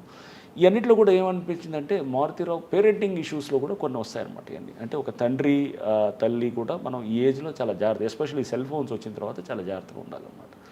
ఆ వయసులో తొందరపడి మనం వాళ్ళు ఆ వయసులో ఏదైనా చెప్పినా కానీ కూడా మనం ఏముంటుంది, ప్రేమించుకున్నట్టు తొందరపడి మనం ఏమన్నా చెప్పామనుకోండి వాళ్ళకి, చెప్తే కనుక వెంటనే వాళ్ళకి ఒక ఇన్సెక్యూర్ ఫీలింగ్ వస్తుంది, మా తల్లిదండ్రులు మమ్మల్ని విడగొట్టాలని చూస్తున్నారని చెప్పి వీళ్ళు వెంటనే బయటికి వెళ్ళి పెళ్లి చేసుకోవడం. ఇదే మారుతిరావు కొత్త బంగారు లోకం సినిమా చూసి ఉంటారు కనుక, అది దిల్ రాజు గారిది సినిమా ఉంటుంది. అతను ఏం చేస్తారు, వెయిట్ చేసి వాళ్ళంతా కూడా బాగా మళ్ళీ వచ్చిన తర్వాత చదువుకొని వచ్చిన తర్వాత సో దాన్నే ఇంకొంచెం ఎక్స్టెండ్ చేస్తే కనుక సో దీంట్లో అంటే పిల్లల్ని మీరు ముందు చదువుకోండి, ముందు మీరు స్థిరపడిన తర్వాత మెచ్యూరిటీ రానివ్వండి. మెచ్యూరిటీ వచ్చిన తర్వాత ఇప్పుడు అసలు పిల్లలు కూడా ఎట్లా ఉన్నారు, ఈ ఎన్నో పెళ్ళిళ్ళు చూస్తున్నాం, 50% to 60% పెళ్ళిళ్ళు చాలా వరకు మ్యాట్రిమోనియల్ అలయన్సెస్ కొలాప్స్ అయిపోతున్నాయి. ఎందుకంటే ఇదే అండర్స్టాండింగ్ లేదు, సరైన ఇది ఉండదన్నమాట, ఒక అవగాహన మెచ్యూరిటీ తోటి ఒక రిలేషన్షిప్ని జాగ్రత్తగా తీసుకోవాలనేది లేదు. సో దీంట్లో కూడా వాళ్ళు బహుశా 4 రోజులు వాళ్ళని అట్లా వదిలేసి చదువుకోమనంటే కనుక వాళ్ళు వేరుగా ఉండేవాళ్ళేమో, వేరుగా వాళ్ళు అసలు కొట్లాడుకునేవాళ్ళు, లేకపోతే కలిసి వాళ్ళు ఇంకా బాగా వచ్చేసి మంచిగా వచ్చేవాళ్ళు, లేకపోతే ఆ పిల్లవాడు ఇంకా బాగా వచ్చేవాడు, ఎవరికి తెలిసేది ఇవన్నీ ఫ్యూచర్ ఎలా ఉండేది అనేది. సో అంటే కొంత టైం అనేది చాలా హీలర్ అనమాట, టైం ఈజ్ అ హీలర్, టైమే చాలా వాటికి పరిష్కారం వస్తుంది. ఆ టైంని తీసుకోవాలి ఎప్పుడు కూడా. అక్కడ టైం ఇవ్వలేదు, టైం లేదు, అతను తొందరగా యాక్ట్ చేస్తున్నాడు అనమాట. యాక్ట్ చేసి ఏం చేశాడు, అమ్మాయిని హడావుడు పెట్టి, లేదు ఇట్లా అమ్మాయిని ఇంట్లో పెట్టేసి బయటికి వెళ్ళనిచ్చేవాడు కూడా, అమ్మాయి ఇంట్లో నుంచి పారిపోయి పెళ్లి చేసుకోవడానికి వెళ్ళిపోయింది. సో కొంచెం ఇదే కాకుండా వీళ్ళిద్దరు కలిపి ఒక వీడియో చేశారంటే బిఫోర్ మ్యారేజ్, ఆ వీడియో కూడా వీళ్ళు ప్రొవోకేషన్, అదే ఇవన్నీ ప్రొవోకేషన్ తోటి ఏమయ్యాడు, ప్రొవోకాడు పిల్లలకి. మనం వాళ్ళు తెలిసి తెలియకుండా చేసినప్పుడు వాళ్ళు మనల్ని ప్రొవోక్ చేస్తే మనం రియాక్ట్ కావాల్సిన అవసరం లేదు కదా, అక్కడే కదా మెచ్యూరిటీ ఒక తండ్రిగా వచ్చేది. సో మీరు వాళ్ళకి మనం నచ్చ వాళ్ళకి ఆ ఎమోషన్స్ని వాళ్ళని కొంచెం మనం వాళ్ళకి జాగ్రత్త అర్థమయ్యేటట్టు చెప్పి ముందు పేషెంట్గా ముందు మన క్లారిటీ ఉండాలి. ఒక తండ్రిగా మనకి చాలామందికి తెలియదు ఎలా హ్యాండిల్ చేయాలి రిలేషన్షిప్స్ అని, ఎందుకంటే ఇవన్నీ మనం కింద మీద పడి నేర్చుకునేది ఉంటున్నాను. సో దీనికి అసలు హ్యూమన్ రిలేషన్షిప్ ఎలా హ్యాండిల్ చేయాలి, పిల్లలతో ఎలా హ్యాండిల్ చేయాలి, పిల్లలతో టీనేజ్లో ఉన్నప్పుడు ఎలా హ్యాండిల్ చేయాలనేది ప్రతివాడికి అర్థం కాని ప్రశ్న అనమాట. ప్రతివాడు we undergo through the same process అన్నమాట. అందరికీ తెలుసని నేను అన్ను, చాలామందికి తెలియదు. ఇంకా మనకి ఇప్పుడు మన పిల్లలతో ఎలా హ్యాండిల్ చేయాలనేది ఇది అనేది అర్థం కాని ప్రశ్నగా ఉంటుంది చాలా సందర్భాలు. ఇంట్లో చుట్టుపక్కల తల్లిదండ్రులతోటో లేకపోతే బంధువులతోటో అనేది ఎప్పటికీ అది అర్థం కాని ఇష్యూగా ఉంటుంది. నిరంతరం నేర్చుకుంటూ ఉండాలి. దీంట్లో కూడా మారుతిరావుతో అంటే హత్య జరిగిన తర్వాత ఫస్ట్ వాళ్ళు తీసుకొచ్చారు, వాళ్ళ కన్ఫెక్షన్లో మారుతిరావు పేరు వచ్చి ఉంటుంది. మారుతిరావు తీసుకురాగానే మీరు మాట్లాడినప్పుడు మారుతిరావు చెప్పేవి ఏంటండి, మారుతిరావు ఏమాత్రం ఒక బాధ అని వచ్చిందంటే? మారుతిరావు ఫస్ట్ చాలా క్యాజువల్గా ఉన్నాడు, ఎందుకంటే అతను అప్పుడు టీఆర్ఎస్ లీడర్. అక్కడ అతను టీఆర్ఎస్ లీడరు, బాగా డబ్బున్నాడు. అక్కడ ఈ వాజ్ లైక్ అతను హిందూ వాహిని దాంట్లో కూడా అక్కడ ఏదో లోకల్గా ఇతను ఉండేవాడు. డబ్బు ఉన్నది, కొంత పరపతి ఉంటుంది. న్యాచురల్గా ఏం చేస్తాడు అతను, అనుకుంటాడు ఏముంటుందో ఇదంతా పోలీసు మామూలు కదా మేనేజ్ చేసుకోవచ్చు అని. నేను ఫస్ట్ ఇంట్రాగేషన్ కూడా ఎప్పుడు నైట్ నా ఆఫీస్లోనే క్యాంప్ ఆఫీస్ తీసుకొచ్చారు. రాత్రి అరౌండ్ 3 అయింది. రాత్రి 3ంటికి కూర్చొని మంచిగా అతన్ని ఎదురుగా కూర్చోబెట్టి, ఇప్పుడు మీరు నేను ఎలా ఉన్నాం అట్లనే కూర్చొని టీ కూడా తీపిచ్చి కూర్చోబెట్టి మంచిగా మాట్లాడుతున్నాం. ఇంట్రాగేషన్ అంటే తీసుకొచ్చి కొట్టేది కాదు. అతను ఒక తండ్రిగా అతను ఇది ఉన్నప్పుడు నేను అర్థం చేసుకోవాలి అతని పెయిన్ని కూడా. But murder is murder. తప్పకుండా నువ్వు ఒక వ్యక్తిని చంపడం అనేది చిన్న విషయం కాదు కదా. నువ్వు ఎలా చంపుతావు అంటే నీకు నచ్చకపోతే కనుక నీ పేరెంటింగ్ తప్పు వల్ల నువ్వు సరిగ్గా అండర్స్టాండ్ చేసుకోకపోవడం వల్ల రిలేషన్షిప్, నువ్వు దాన్ని ఆ పిల్లవాడిని చంపే హక్కు నీకు ఎట్లా వస్తుంది? తప్పు కదా అది. సో అది ముందు మాట్లాడుతున్నప్పుడు ఇతను చాలా కేర్లెస్గా క్యాజువల్గా మాట్లాడుతున్నాడు. తర్వాత కొంచెం అంటే అతనికి ఏదో అది ఇది మేనేజ్ చేసుకోవచ్చు అనే టైప్లో ఉంటే కొంచెం కఠినంగా మాట్లాడటం మొదలెట్టాం. అంటే కొట్టమేం చేయలేదు, అట్లా లేదు కానీ, బట్ అతన్ని న్యాచురల్గా కొంత అతనికి ఇచ్చే గౌరవాన్ని తగ్గించి మాట్లాడటం అది చెప్పినప్పుడు దెన్ ఈ started coming to this thing. ఒక అరగంట దీని తర్వాత దెన్ ఏడవటం మొదలెట్టి దెన్ కొంత అతనిలో వచ్చింది. వన్స్ ఆ బ్రేక్ డౌన్ వచ్చినప్పుడు మనం emotional break down we think that అతనిలో హీల్ కమ్ అవుట్ అనమాట, న్యాచురల్ బయటకు వస్తాం. హీ స్టార్టెడ్ ఒక కాన్వర్జేషన్ పెట్టి డీప్గా మాట్లాడుతున్నప్పుడు మొత్తం అంతా బయటికి కొన్ని విషయాలు చెప్పడం మొదలెట్టాడు. చెప్తూ అతనితో మనం we had a total long conversation అనమాట. చేసినప్పుడు నేను ఆ ఇంట్రాగేషన్ టీం అంతా కూడా కూర్చొని ఈరోజు బ్యూటిఫుల్ మాకు కూడా ఒక లెర్నింగ్ ఎక్స్పీరియన్స్. ఒక మంచి ఒక కేసు వచ్చినప్పుడు దాంట్లో కూడా మేము కూడా చాలా నేర్చుకుంటాం. సో పరివర్తన వచ్చిందంటారు. పరివర్తన వస్తుంది తప్పకుండా, చంపాను అనేది వచ్చింది, అది తప్పకుండా ఆ ఫీలింగ్ అయితే వచ్చింది. అందుకని ఇంకా తర్వాత అతనే సూసైడ్ చేసుకున్నాడు. ఎప్పుడైతే కొన్ని రోజుల తర్వాత అతను కేసులో అరెస్ట్ అయ్యి మళ్ళీ వచ్చిన తర్వాత కేసు ఎప్పుడైతే టైట్ అయిందో అతని చిందర అంటే ఒక వ్యక్తి అతను డబ్బు సంపాదించడం కానీ ఎలా హ్యాండిల్ చేసుకోవాలో రిలేషన్షిప్ అనేది తెలియలేదండి మారుతిరావుకి. సో అతను అది ఒక మళ్ళీ సెపరేట్ ఇది. మనం డబ్బు సంపాదనే తెలివి అనుకుంటే చాలా పొరపాటు. సో తెలివి అనేది రకరకాలుగా ఉంటుంది. తెలివి డబ్బు అనేది మనం అదే ఒక దాన్ని ఒక మనం బెంచ్ మార్క్గా పెట్టుకొని ఇదే తెలివి అనుకుంటే అంతకన్నా ఇక తెలివి తక్కువ పని ఇంకోటి ఉండదు. తెలివికి చాలా రకాలు ఉంటాయి. నువ్వు how you handle your relationships, నువ్వు ఎవరెవరితో ఎలా ఉంటావు, లేకపోతే నువ్వు ఇది కూడా ఒకటి ఆస్పెక్ట్. సపోజ్ నువ్వు సొసైటీలో ఎలా సర్వే అవుతున్నావు, అన్నిటినీ కూడా కలిపి సమిష్టిగా అదే నీ maturity level. So Maruti Rao clearly దీంట్లో మిస్ అవుతున్నాడు అనమాట. ఈ రిలేషన్షిప్స్ దగ్గర క్లియర్గా అతను చాలా అర్థం కాకుండా ఉన్నాడు. చాలామంది నేను తెలుసుకుంటుంటాను, బహుశా పిల్లలతో హ్యాండిల్ చేయాలంటే కనుక వాళ్ళతో ముందు స్పెండ్ చేయాలి టైం. ఏదో మనకి చాలామంది తెలియాలి, స్పెండ్ చేయాలంటే కనుక ఊరిన టైం స్పెండ్ చేస్తే కూడా కాదు. టైం స్పెండ్ చేసి ఏదో మాట్లాడతాం కాదు, మనం కూడా వాళ్ళ మైండ్ని అర్థం చేసుకోవాలి. చైల్డ్ సైకాలజీని లేకపోతే ఒక అడాలసెంట్ సైకాలజీని అర్థం చేసుకోవడానికి మనం కూడా 10 మంది తల్లిదండ్రులతో మాట్లాడుతుండాలి. బుక్స్ ఏమైనా ఉంటే కనుక బుక్స్ ద్వారా తెలుస్తుండాలి. ఇప్పుడు మంచి ఛానల్స్ వచ్చాయి, దాంట్లో కూడా చూస్తుంటే కనుక ఇది ప్రతిదీ ఒక పాఠమే, నేర్చుకునేది అనమాట. సో నెక్స్ట్ నువ్వు తెలియని దాన్ని స్టేట్కి వెళ్తున్నప్పుడు కానీ తెలుసుకోవాలి. సో మారుతీరావు క్లియర్గా అయితే మటుకు అతని తప్పకుండా పశ్చాత్తాపం అయితే అతనిలో ఉండింది. బట్ అది అంటే ఒక బాధ అనేది కనపడ్డది అనమాట. నా బిడ్డని తీసుకెళ్ళినవాడు చంపిన దానికి ఫస్ట్లో అయితే నేను చేసింది రైట్ అనే స్టేజ్లో మాట్లాడాను అనమాట. ఆ పశ్చాత్తాపం అనేది మా దగ్గర ఫీల్ అవ్వలేదు కానీ, బట్ తర్వాత గ్యాచురల్గా అతను సూసైడ్ చేసుకోవటం ఇదంతా అనేది చేసినప్పుడు నాకు కూడా బాధ అనిపించింది. నేను ఎంత పోలీస్ అధికారి అయినా కానీ ఒక తండ్రిగానే ఉంటాం కాబట్టి, సో మేము కూడా ఐ ఫెల్ట్ బ్యాడ్, అరే అనవసరంగా అతను సూసైడ్ చేసుకున్నాడే అనేటటువంటిది. అంటే బిడ్డ మీద అమితమైన ప్రేమ, బిడ్డకు కూడా అమితమైన ప్రేమే తండ్రి అంటే. బట్ ఏంటంటే అక్కడ వయసు ఈజ్ ద ప్రాబ్లం. సో అది ఏజ్ ఈజ్ ఎ ప్రాబ్లం.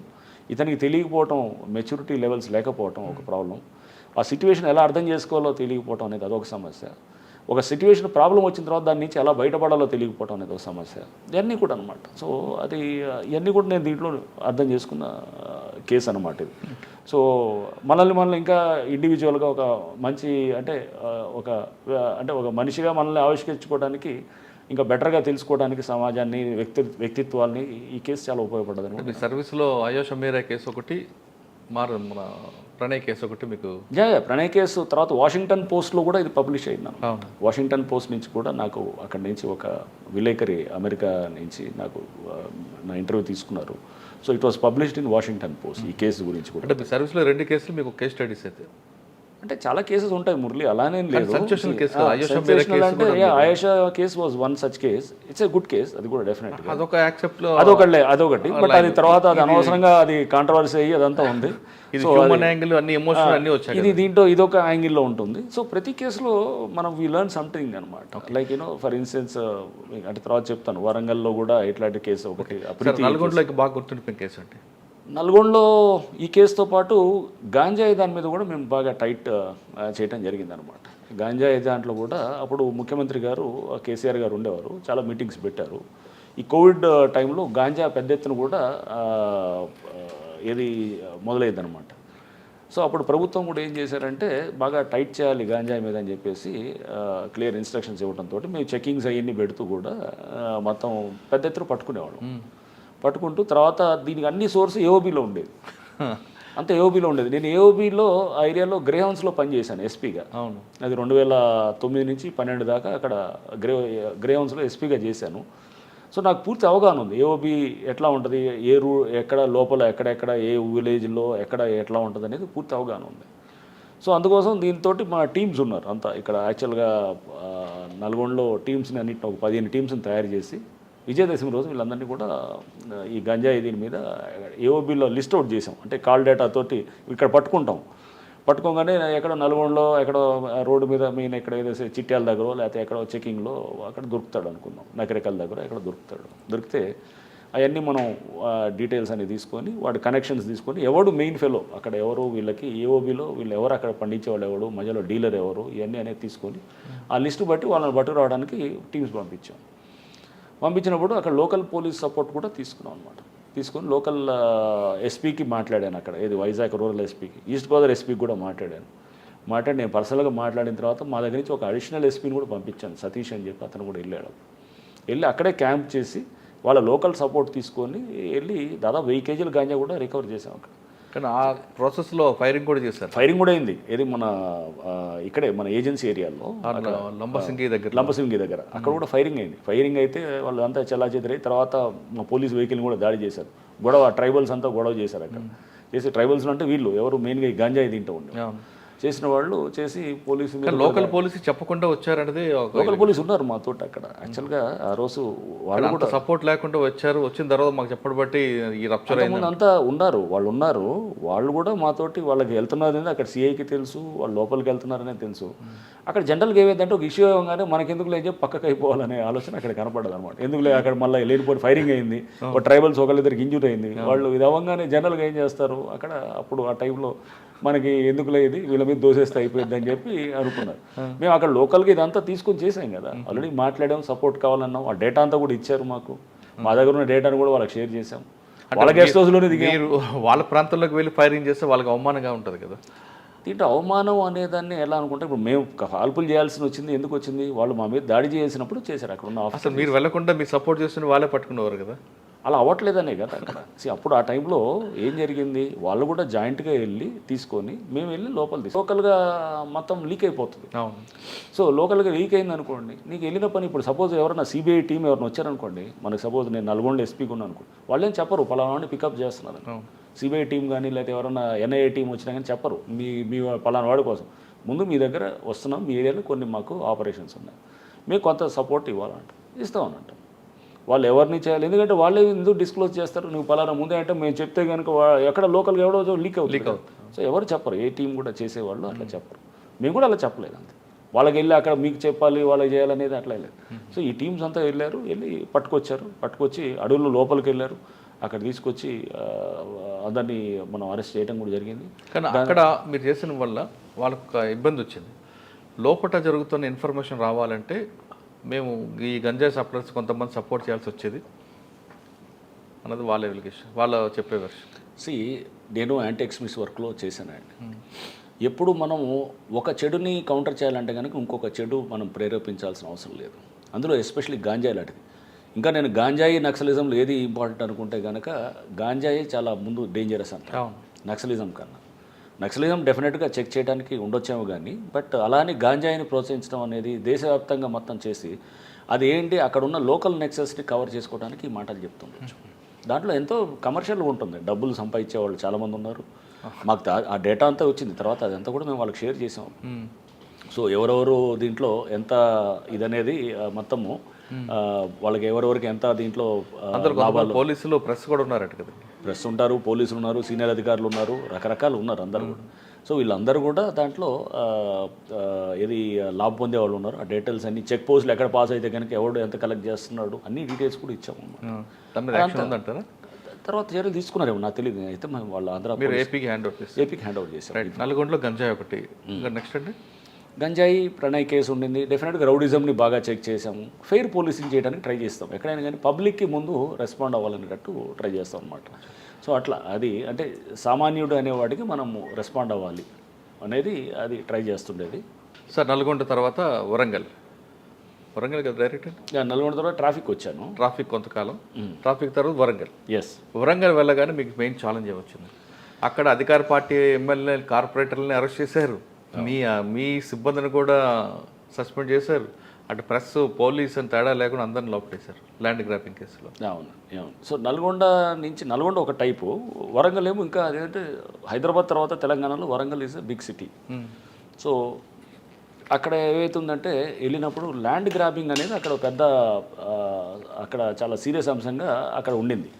ఎందుకంటే దాంట్లో మెయిన్గా రూలింగ్ పార్టీలో ఉన్న వాళ్ళు, పవర్ఫుల్ వాళ్ళు, వీళ్ళందరూ కూడా దీంట్లో ఇన్వాల్వ్ అవుతారు. ఎవరైనా కానీ ఎక్కడైనా కానీ ఒక తప్పు చేయాలంటే కనుక అపోజిషన్ అయితే కనుక అతన్ని పోలీసు ఈజీగా కౌంటర్ చేస్తాం. వాడు ఏం చేస్తాడు, పార్టీ మార్చేసి మళ్ళీ యాక్టివిటీస్, ఒక రౌడీ షీటర్ ఉన్నాడు అనుకోండి, అది మొన్నటిదాకా అపోజిషన్లో ఉన్నవాడు రూలింగ్ పార్టీకి మారి సేఫ్ అవుదామని చూస్తాడు. పొలిటీషియన్ కూడా రూలింగ్ పార్టీని అపోజిషన్ నుంచి దూరి దీంట్లో రూలింగ్ పార్టీలో పోయి సేఫ్ అవ్వాలని చూస్తాడు. ఎప్పుడైనా కానీ జరిగేది. సో ఫస్ట్ చెక్ చేయాలనుకుంటే కనుక ఫస్ట్ రూలింగ్ పార్టీ అక్కడ వాళ్ళే ఇంపార్టెంట్ అవుతారు అన్నమాట. సో అక్కడికి వెళ్ళాను, వరంగల్కి వెళ్ళినప్పుడు ఫస్ట్ చూస్తే కనుక మెయిన్గా అక్కడ రూలింగ్ పార్టీ కొంతమంది కార్పొరేటర్స్ వాళ్ళే వాళ్ళు కొంత ఎమ్మెల్యేస్కి దగ్గరగా ఉండేవాళ్ళు వాళ్ళందరూ కూడా. సో వీళ్ళు జరుగుతుండేది అనమాట. అంతా జరుగుతున్నప్పుడు కార్పొరేటర్స్ని అరెస్ట్ చేసి వాళ్ళని జైల్లో పంపించడం జరిగింది. చేసినప్పుడు ఒక 4-5 కార్పొరేటర్స్ ఉన్నప్పుడు ఇమీడియట్గా అరెస్ట్ చేసాము. అరెస్ట్ చేసిన తర్వాత జెడ్పీ చైర్మన్ కూడా అక్కడ అరెస్ట్ చేసాము ఒక మర్డర్ కేసులో చేసి. జెడ్పీ వైస్ చైర్మన్ అతను, వాళ్ళ భర్త జనగాం జెడ్పీ వైస్ చైర్మన్ ఉన్నాను. అతన్ని మనం మర్డర్ కేసులో కూడా తీసుకొచ్చి అంటే మిస్సింగ్ కేసులో మా ఇంట్రాగేషన్ చేస్తున్నప్పుడు అతను 3 మర్డర్లు చెప్పాడు అనమాట. చెప్పి మొత్తం తీసుకొచ్చి సో అతను అంటే అంతకుముందు సంవత్సరాల క్రితం జరిగిన మర్డర్లు కూడా బయటకు వచ్చాయి అనమాట. బయటకు వచ్చి సో అరెస్ట్ చేసాం. సో న్యాచురల్గా ఏంటంటే మనం ముందు అది లేకపోతే అంటే నువ్వు రూలింగ్గా అపోజిషనే కాదనమాట అక్కడ. సార్ వాళ్ళు అరెస్ట్ చేస్తున్నప్పుడు మీరు ఇక్కడ అధికార పార్టీ నుంచి ప్రజలు రాలేదా మీకు? ఫస్ట్లో అక్కడ వెళ్ళడానికి కూడా అక్కడ కారణం అప్పుడు ఆ టైంలో ఒక ఏమైందంటే ఈమె షర్మిల గారు వచ్చారు. వచ్చినప్పుడు నర్సంపేటలో కొంత డిస్టర్బెన్స్ అయ్యి అక్కడ తగలబెట్టడం, బస్సు తగలబెట్టడం డిస్టర్బెన్స్ అయ్యింది. సో నేను ఎప్పుడు వెళ్ళాలన్నా చెప్పాను కదా, నల్గొండలోనేమో మర్డర్ అయింది, ఇక్కడేమో ఇదంతా డిస్టర్బెన్స్ అవ్వగానే వెంటనే నాకు సడన్గా కొన్ని గంటల్లో నా ట్రాన్స్ఫర్ ఆర్డర్ వచ్చి నేను వెళ్ళినప్పుడు బహుశా నేను క్రైసిస్ మేనేజ్మెంట్లో కొంచెం బెటర్గా ఉంటానని ఫీలింగ్ ఏమైనా ఉండిందేమో. సో ఇప్పుడు కూడా ఇప్పుడు దీంట్లో కూడా అంటే చేయడానికి ఏమైనా ఉంటే కనుక government has a good impression లక్కీగా నా మీద. ఇప్పుడు రేవంత్ రెడ్డి గారికి కానీ లేకపోతే అప్పుడు కేసీఆర్ గారు కానీ. సో దే హ్యావ్ నేను ఎప్పుడు రాజకీయాలు అనే దాన్ని పెద్ద పట్టించుకునేవాడిని కాదు. ఏ పార్టీ అయినా కానీ కూడా నాకు అందుకోసమే అన్ని పార్టీల వాళ్ళు నాతో మంచిగానే ఉంటారు. సో తప్పు చేస్తే మటుకు పార్టీలకు అతీతంగానే చేయాలనేటటువంటి దీంట్లో ఉంటాను. కానీ వరంగల్ మీరు వెళ్ళేసరికి మొత్తం డిస్టర్బెన్స్ అయి ఉంది కదండి, అంతా పాతుకుపోయి ఉన్నారు. వాళ్ళని ప్రక్షాళన చేయాలంటే ఏమనిపించింది మీకు? సో అదే ఇన్స్పెక్టర్స్ చాలామంది ఏంటంటే బాగా వెల్ కనెక్టెడ్ ఉండేవాళ్ళు. అందరూ వెల్ కనెక్టెడ్ ఉండి పొలిటికల్గా బాగా స్ట్రాంగ్ ఉండేవాళ్ళు. స్ట్రాంగ్ ఉండి అంతా ఇది ఉన్నప్పుడు న్యాచురల్గా వాళ్ళ ఎవరి యాక్టివిటీస్ తెలుసుకోవాలంటే కనుక పబ్లిక్ కాంటాక్ట్ బెస్ట్ కాంటాక్ట్. మనం పబ్లిక్ని ఎక్కువ ఎంటర్టైన్ చేసాం అనుకోండి, నా దగ్గరికి రోజు 100 మంది వచ్చేవాళ్ళు అనుకోండి. వస్తున్నప్పుడు మీకు పబ్లిక్ నుంచి సమాచారం వచ్చేస్తాయి. అతను ఇష్యూ చూడంగా నాకు అర్థమైపోయింది ఇతను యాక్ట్ చేశాడా చేయట్లేదు. ఎందుకు యాక్ట్ చేయట్లేదు పోలీస్ అక్కడ అతనికి ఏం ఆపుతుంది ఇతన్ని ఉన్నప్పుడు అక్కడ అతను పొలిటికల్ ఉండొచ్చు, లేకపోతే అతని సొంత ఒక దీంట్లో ఒక సందర్భంలో నా దగ్గరకు ఒక ఎమ్మెల్యే వచ్చాడు. ఎమ్మెల్యే వచ్చినప్పుడు అతను ఎంటర్ అవుతున్నాడు. ఈ లోపల నేను ఇన్స్పెక్టర్ ఒకరితో మాట్లాడుతున్నాను అనమాట. మాట్లాడుతూ ఏం చేసావా ఫస్ట్ వెళ్ళంగానే అనమాట. ఎందుకు ఇట్లా చేసావు అంటే, సార్ ఎమ్మెల్యే గారు చెప్పినారు సార్ అయ్యాను అన్నాడు. ఎమ్మెల్యే గారు చెప్పినారా అని చెప్పేసి నేను స్పీకర్ ఫోన్ పెట్టి ఎమ్మెల్యే ఆయన రాగానే ఆయన ఎమ్మెల్యే వచ్చిన్నాడు. అక్కడికి వస్తే ఎవరు చెప్పినారు ఇకంటే సార్ ఎమ్మెల్యే గారు చెప్పినాడు. ఈ ఎమ్మెల్యే అంటాడు సార్ నేను ఎక్కడ చెప్పాను సార్ అని ఈయన డిఫెన్స్లో ఉన్నాడు అనమాట. సో అంటే తర్వాత అర్థమైంది ఈయన పేరు చెప్పి ఒకటి ఉంటే ఇంకో 10 వాళ్ళు చేసుకుంటారు అనమాట సొంతగా అనమాట. సో నేను చెప్పాను, సరే ఎమ్మెల్యే చెప్పినారు ఎవరు చెప్పినా కానీ కూడా అది నాకు చెప్పాలి, నువ్వు అక్కడ తీసుకోవాల్సిన అవసరం లేదు. దాంట్లో రైట్ ఏందో రాంగ్ ఏందో నేను చూస్తాను. నువ్వు కనుక దాంట్లో తప్పు చేస్తే కనుక సస్పెండ్ అవుతావు. అట్లా అని చెప్పి దాదాపు 20 మంది పైన సస్పెండ్ అయ్యారు అక్కడ. సో వరంగల్ నేనున్న 10 నెలలు 20 మంది సస్పెండ్ అయ్యారు.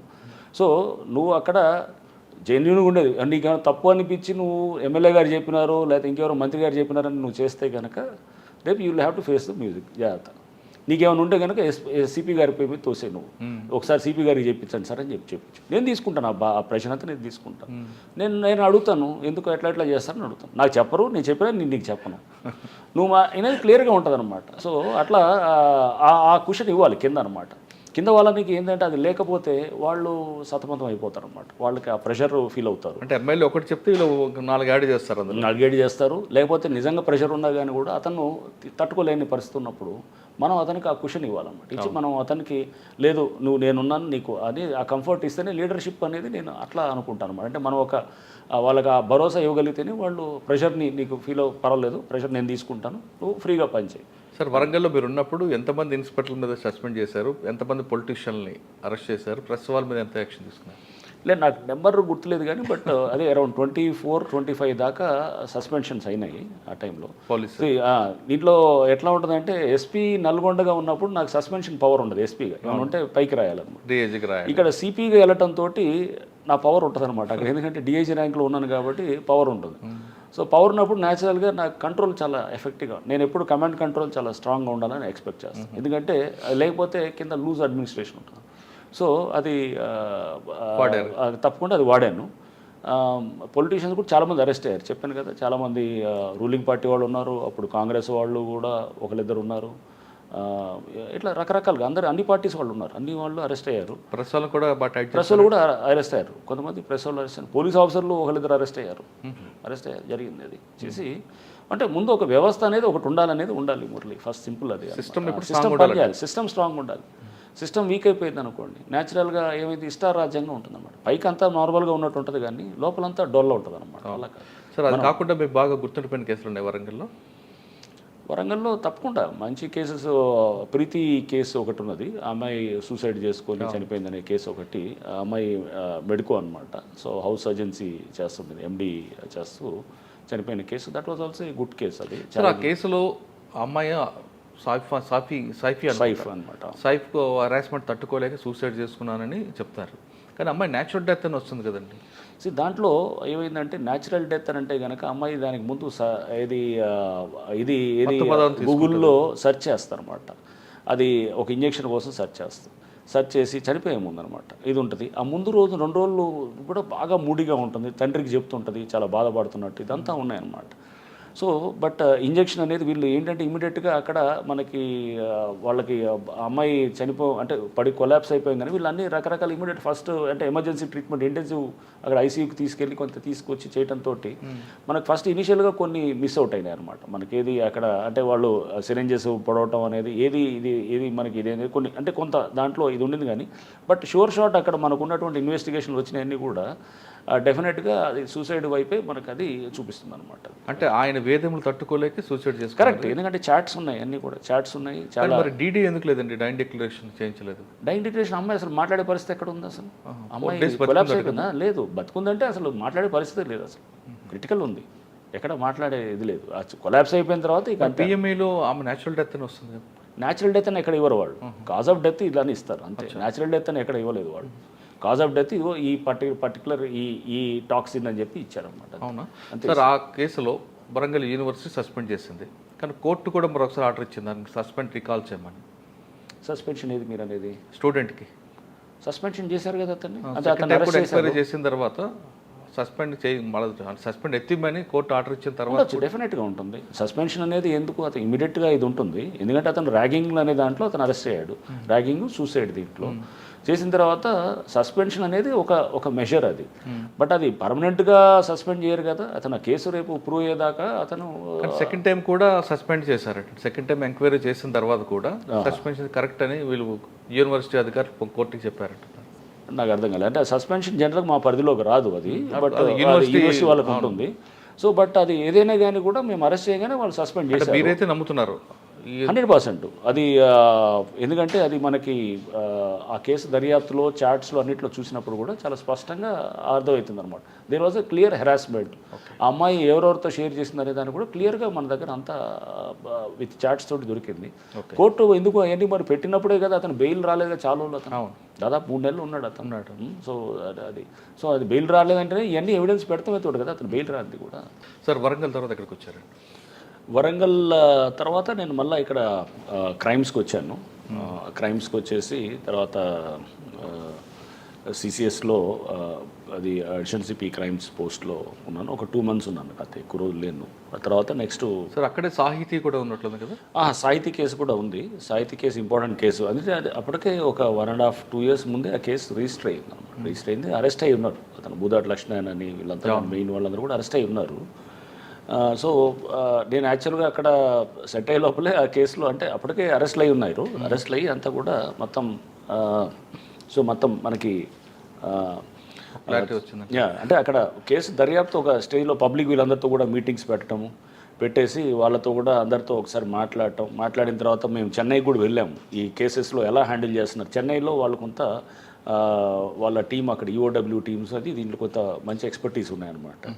సో వాళ్ళతో కూడా నేను అప్పుడు డీసీపీ డీడీ అండ్ ఇంకా కొంత ఇతర ఆఫీసర్స్ అందరూ కూడా వెళ్ళి అక్కడ ఒక 2-3 days ఉండి కూడా వాళ్ళతోటి కూడా ఇంటరాక్ట్ అయినప్పుడు మాకు అక్కడ అర్థమైంది మనకి వాళ్ళకి ఏంటి సార్ తేడా ఉంది అక్కడ కొన్ని ప్రావిజన్స్ లాలో కొంత ఉన్నది, కానీ బట్ ఏదైనా కానీ కూడా ఏమవుతుందంటే విక్టిమ్స్కి అనేది కొంత టైం పడుతుంది అనమాట న్యాయం జరగడానికి. అంటే ఆస్తులు అటాచ్ చేస్తుండొచ్చావు కానీ బట్ అది మళ్ళీ వెంటనే వాళ్ళకి న్యాయం జరగడానికి వాళ్ళ ఏదైతే కోల్పోయిన సొమ్ము ఉందో అది అప్పగించడానికి అక్కడ కూడా చాలా టైం కన్స్యూమ్ ప్రాసెస్ లాగా అనిపించింది అనమాట. సో దానికి కొంత మన దగ్గర కూడా కొన్ని లీగల్ ప్రాసెస్ని ఏమన్నా మనం మార్చుకోవడానికి లేకపోతే ఇంకేమన్నా బెటర్గా చేయడానికి అనేది కూడా చర్చ జరిగింది అనమాట. నేనున్నప్పుడు దిస్ వాజ్ February దాకా అనమాట. ఆ తర్వాత బహుశా ఏమన్నా దాంట్లో లీగల్గా ఏమన్నా ఇంకేమన్నా బెటర్ సిస్టమ్స్ ఏమన్నా అడాప్ట్ చేస్తుండో వచ్చాము కూడా అనేది. అక్కడ నుండి మీరు మల్టీ జోన్ 1కి వచ్చాను. అక్కడ ఒక 3.5 months ఉన్నాను. అక్కడే ఉందండి అచీవ్మెంట్ అని నేనేమన్నా కానీ అక్కడ నేను ఎలక్షన్స్ టైంలో ఉన్నాను. సో న్యాచురల్గా అన్ని జిల్లాలకు వెళ్ళి అక్కడ కొంత రివ్యూ చేస్తుండేవాడిని. క్రైమ్ రివ్యూస్ కూడా చేస్తుండేవాడిని. దాంట్లో కూడా కొంత అంటే బేసికల్గా ఏంటంటే కొంచెం కంట్రోల్స్ ప్రాపర్గా ఉండాలి. అంటే సిస్టమ్ అక్కడ దాదాపు 30 మంది ఆఫీసర్స్ సస్పెండ్ అయ్యారు దాంట్లో, ఇన్స్పెక్టర్సు, ఎస్ఐలు కానీ వీళ్ళందరూ కూడా. ఎందుకండి మీరు మీ డిపార్ట్మెంట్ మీద ఎక్కువగా అంటే ఇప్పుడు అక్కడ వస్తుంది, సపోజ్ ఎవడో ఒక తప్పుడు కేసు పెట్టారనుకుందాం ఫర్ ఇన్స్టెన్స్, తప్పుడు కేసు పెట్టి చేస్తున్నప్పుడు అతన్ని మనం ఎట్లా వదిలేస్తాం? ఒక రాంగ్ కేసు పెట్టి ఎవడో చేశాను, పోలీసులో డెఫినెట్గా అది కొంత అంటే మీరు ఎవరైనా అరెస్ట్ చేసి మీరు జైలుకి పంపించినప్పుడు అది చిన్న విషయంగా తీసుకోవటానికి లేదు. ఓ రాంగ్ కేసు పెట్టి ఒకరిని అరెస్ట్ చేసి మీరు జైలుకి పంపిస్తున్నప్పుడు అది జస్ట్ ఏదో అక్కడేదో ఎవడో చెప్పాడనో లేకపోతే ఎవడో ఇన్ఫ్లుయెన్స్లో ఉండి చేస్తే కనుక సీరియస్గా తీసుకోవాలన్నమాట.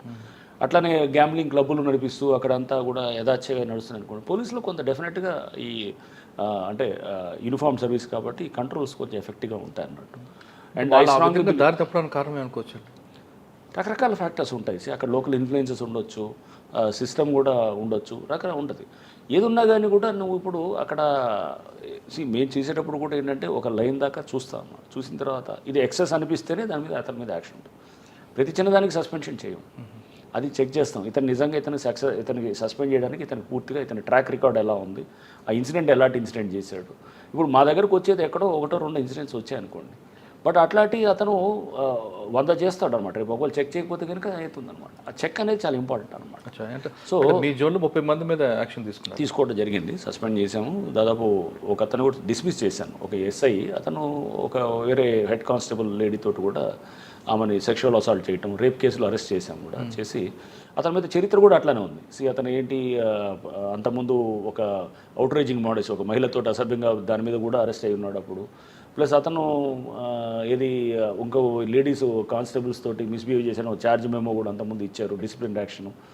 అతను అక్కడికి పోస్టింగ్కి వచ్చాడు. సో మనం యాక్చువల్గా పోస్టింగ్స్ ఇచ్చేటప్పుడు కూడా నేను కొంచెం జాగ్రత్తగా చూసేవాడు అన్నమాట. చూసి మనం చెక్ చేసుకోవాలి ఫస్ట్. వీళ్ళ చెప్పిన ఎస్ఐ అక్కడ నుండి అక్కడికి రావడానికి వెనక పొలిటీషియన్ల యొక్క సపోర్ట్ అనుకోవచ్చా, లేదా ఆఫీసర్ ఉండొచ్చు, లేదా అతను కొంచెం నక్సల్ వర్క్ బాగా చేశాడు. సో చేసి అతను కాళేశ్వరంలో నక్సల్ వర్క్ దీంట్లో అతన్ని అక్కడ తీసుకొచ్చారు, తెచ్చి ఉండొచ్చు. పొలిటికల్గా చెప్పారని అదొక్కటే కారణం ఉండకపోవచ్చు, అది కూడా ఒక ఫ్యాక్టర్ ఉండొచ్చేవు. కానీ బట్ అంత ఈజీగా ఊరినే జస్ట్ పొలిటీషియన్ చెప్పాడని ఏం ఉండదు. చాలా మనం అన్ని ఫ్యాక్టర్స్ చూసే చేస్తాం అన్నమాట. ఒక ఆఫీసర్ సరిగ్గా లేదనుకోండి, క్యారెక్టర్ లేదు, కుదరదండి అని చెప్తాం అన్నమాట. ఎవరన్నా మనం చెప్పినా కానీ కూడా లేదు చేయడం. ఇకపై అటువంటి జరగకుండా ఉండడానికి ట్రాన్స్ఫర్లో మీరు ఏమైనా పారామీటర్స్ పెట్టుకుంటున్నారు? నేను ఏం చేసామనంటే ఈవెన్ పాత ఏమైనా ఛార్జెస్ అవి డ్రాప్ అయినా కానీ అంటే అది అతనికి ఒక కాండక్ట్ తెలియటానికి ఉంటుందన్నమాట. ప్లస్ కొన్ని మనము ఇంటెలిజెన్స్ రిపోర్ట్స్ కూడా ఉంటాయన్నమాట, అవి కూడా తీసుకొని కొంత అతని గురించి తెలుసుకున్న తర్వాత అప్పుడు దాని మీద. బట్ ఏదైనా కానీ అది ఒక డాసియర్స్ మెయింటైన్ చేయాలి యాక్చువల్గా. అట్లా చేస్తే కనుక ఒక అధికారి గురించి అతని మీద ఏమన్నా రిపీటెడ్గా వస్తున్నాయి అనుకో. సాధారణంగా ఏఎస్ఆర్ ఉంటుంది కదండి, అందులో ఉంటాయి కదా ఉంటుంది. జనరల్గా అతన్ని ఇది తీసుకుంటారు, ఏసీఆర్ అంటారు, కాన్వెన్షనల్ రిపోర్ట్ ఉంటుంది. ప్లస్ అతని మొత్తం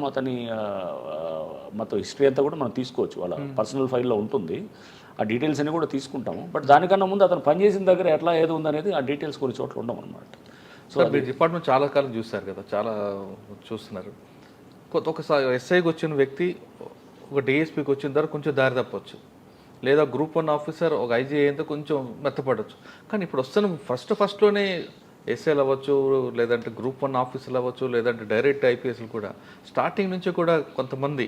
కరెక్ట్, అది చాలా సందర్భాల్లో డిస్కషన్ వచ్చింది మురళిది. ఇప్పుడు నేను చాలామంది అంటే యంగ్ ఆఫీసర్స్ని చూశాను, వీళ్ళలో ఏంటి ఫైర్ లేదేంటని అనిపిస్తుంటుంది అనమాట. అంటే వచ్చినప్పుడు ఒక యంగ్ ఐపీఎస్ ఆఫీసరో, ఒక యంగ్ ఎస్ఐయో, లేకపోతే ఒక యంగ్ డిఎస్పీయో ఎవరిని వచ్చినానుకోండి, ముందు ఒక ఎట్లా ఉండాలంటే మనం అంటే గతంలో చూసిన దాంట్లో అప్పుడు అతను రాగానే ముందు అతను మనం కంట్రోల్ చేయాలనేటటువంటి పరిస్థితి ఉండేదన్నమాట. ఉండొద్దా అని చెప్పేసి.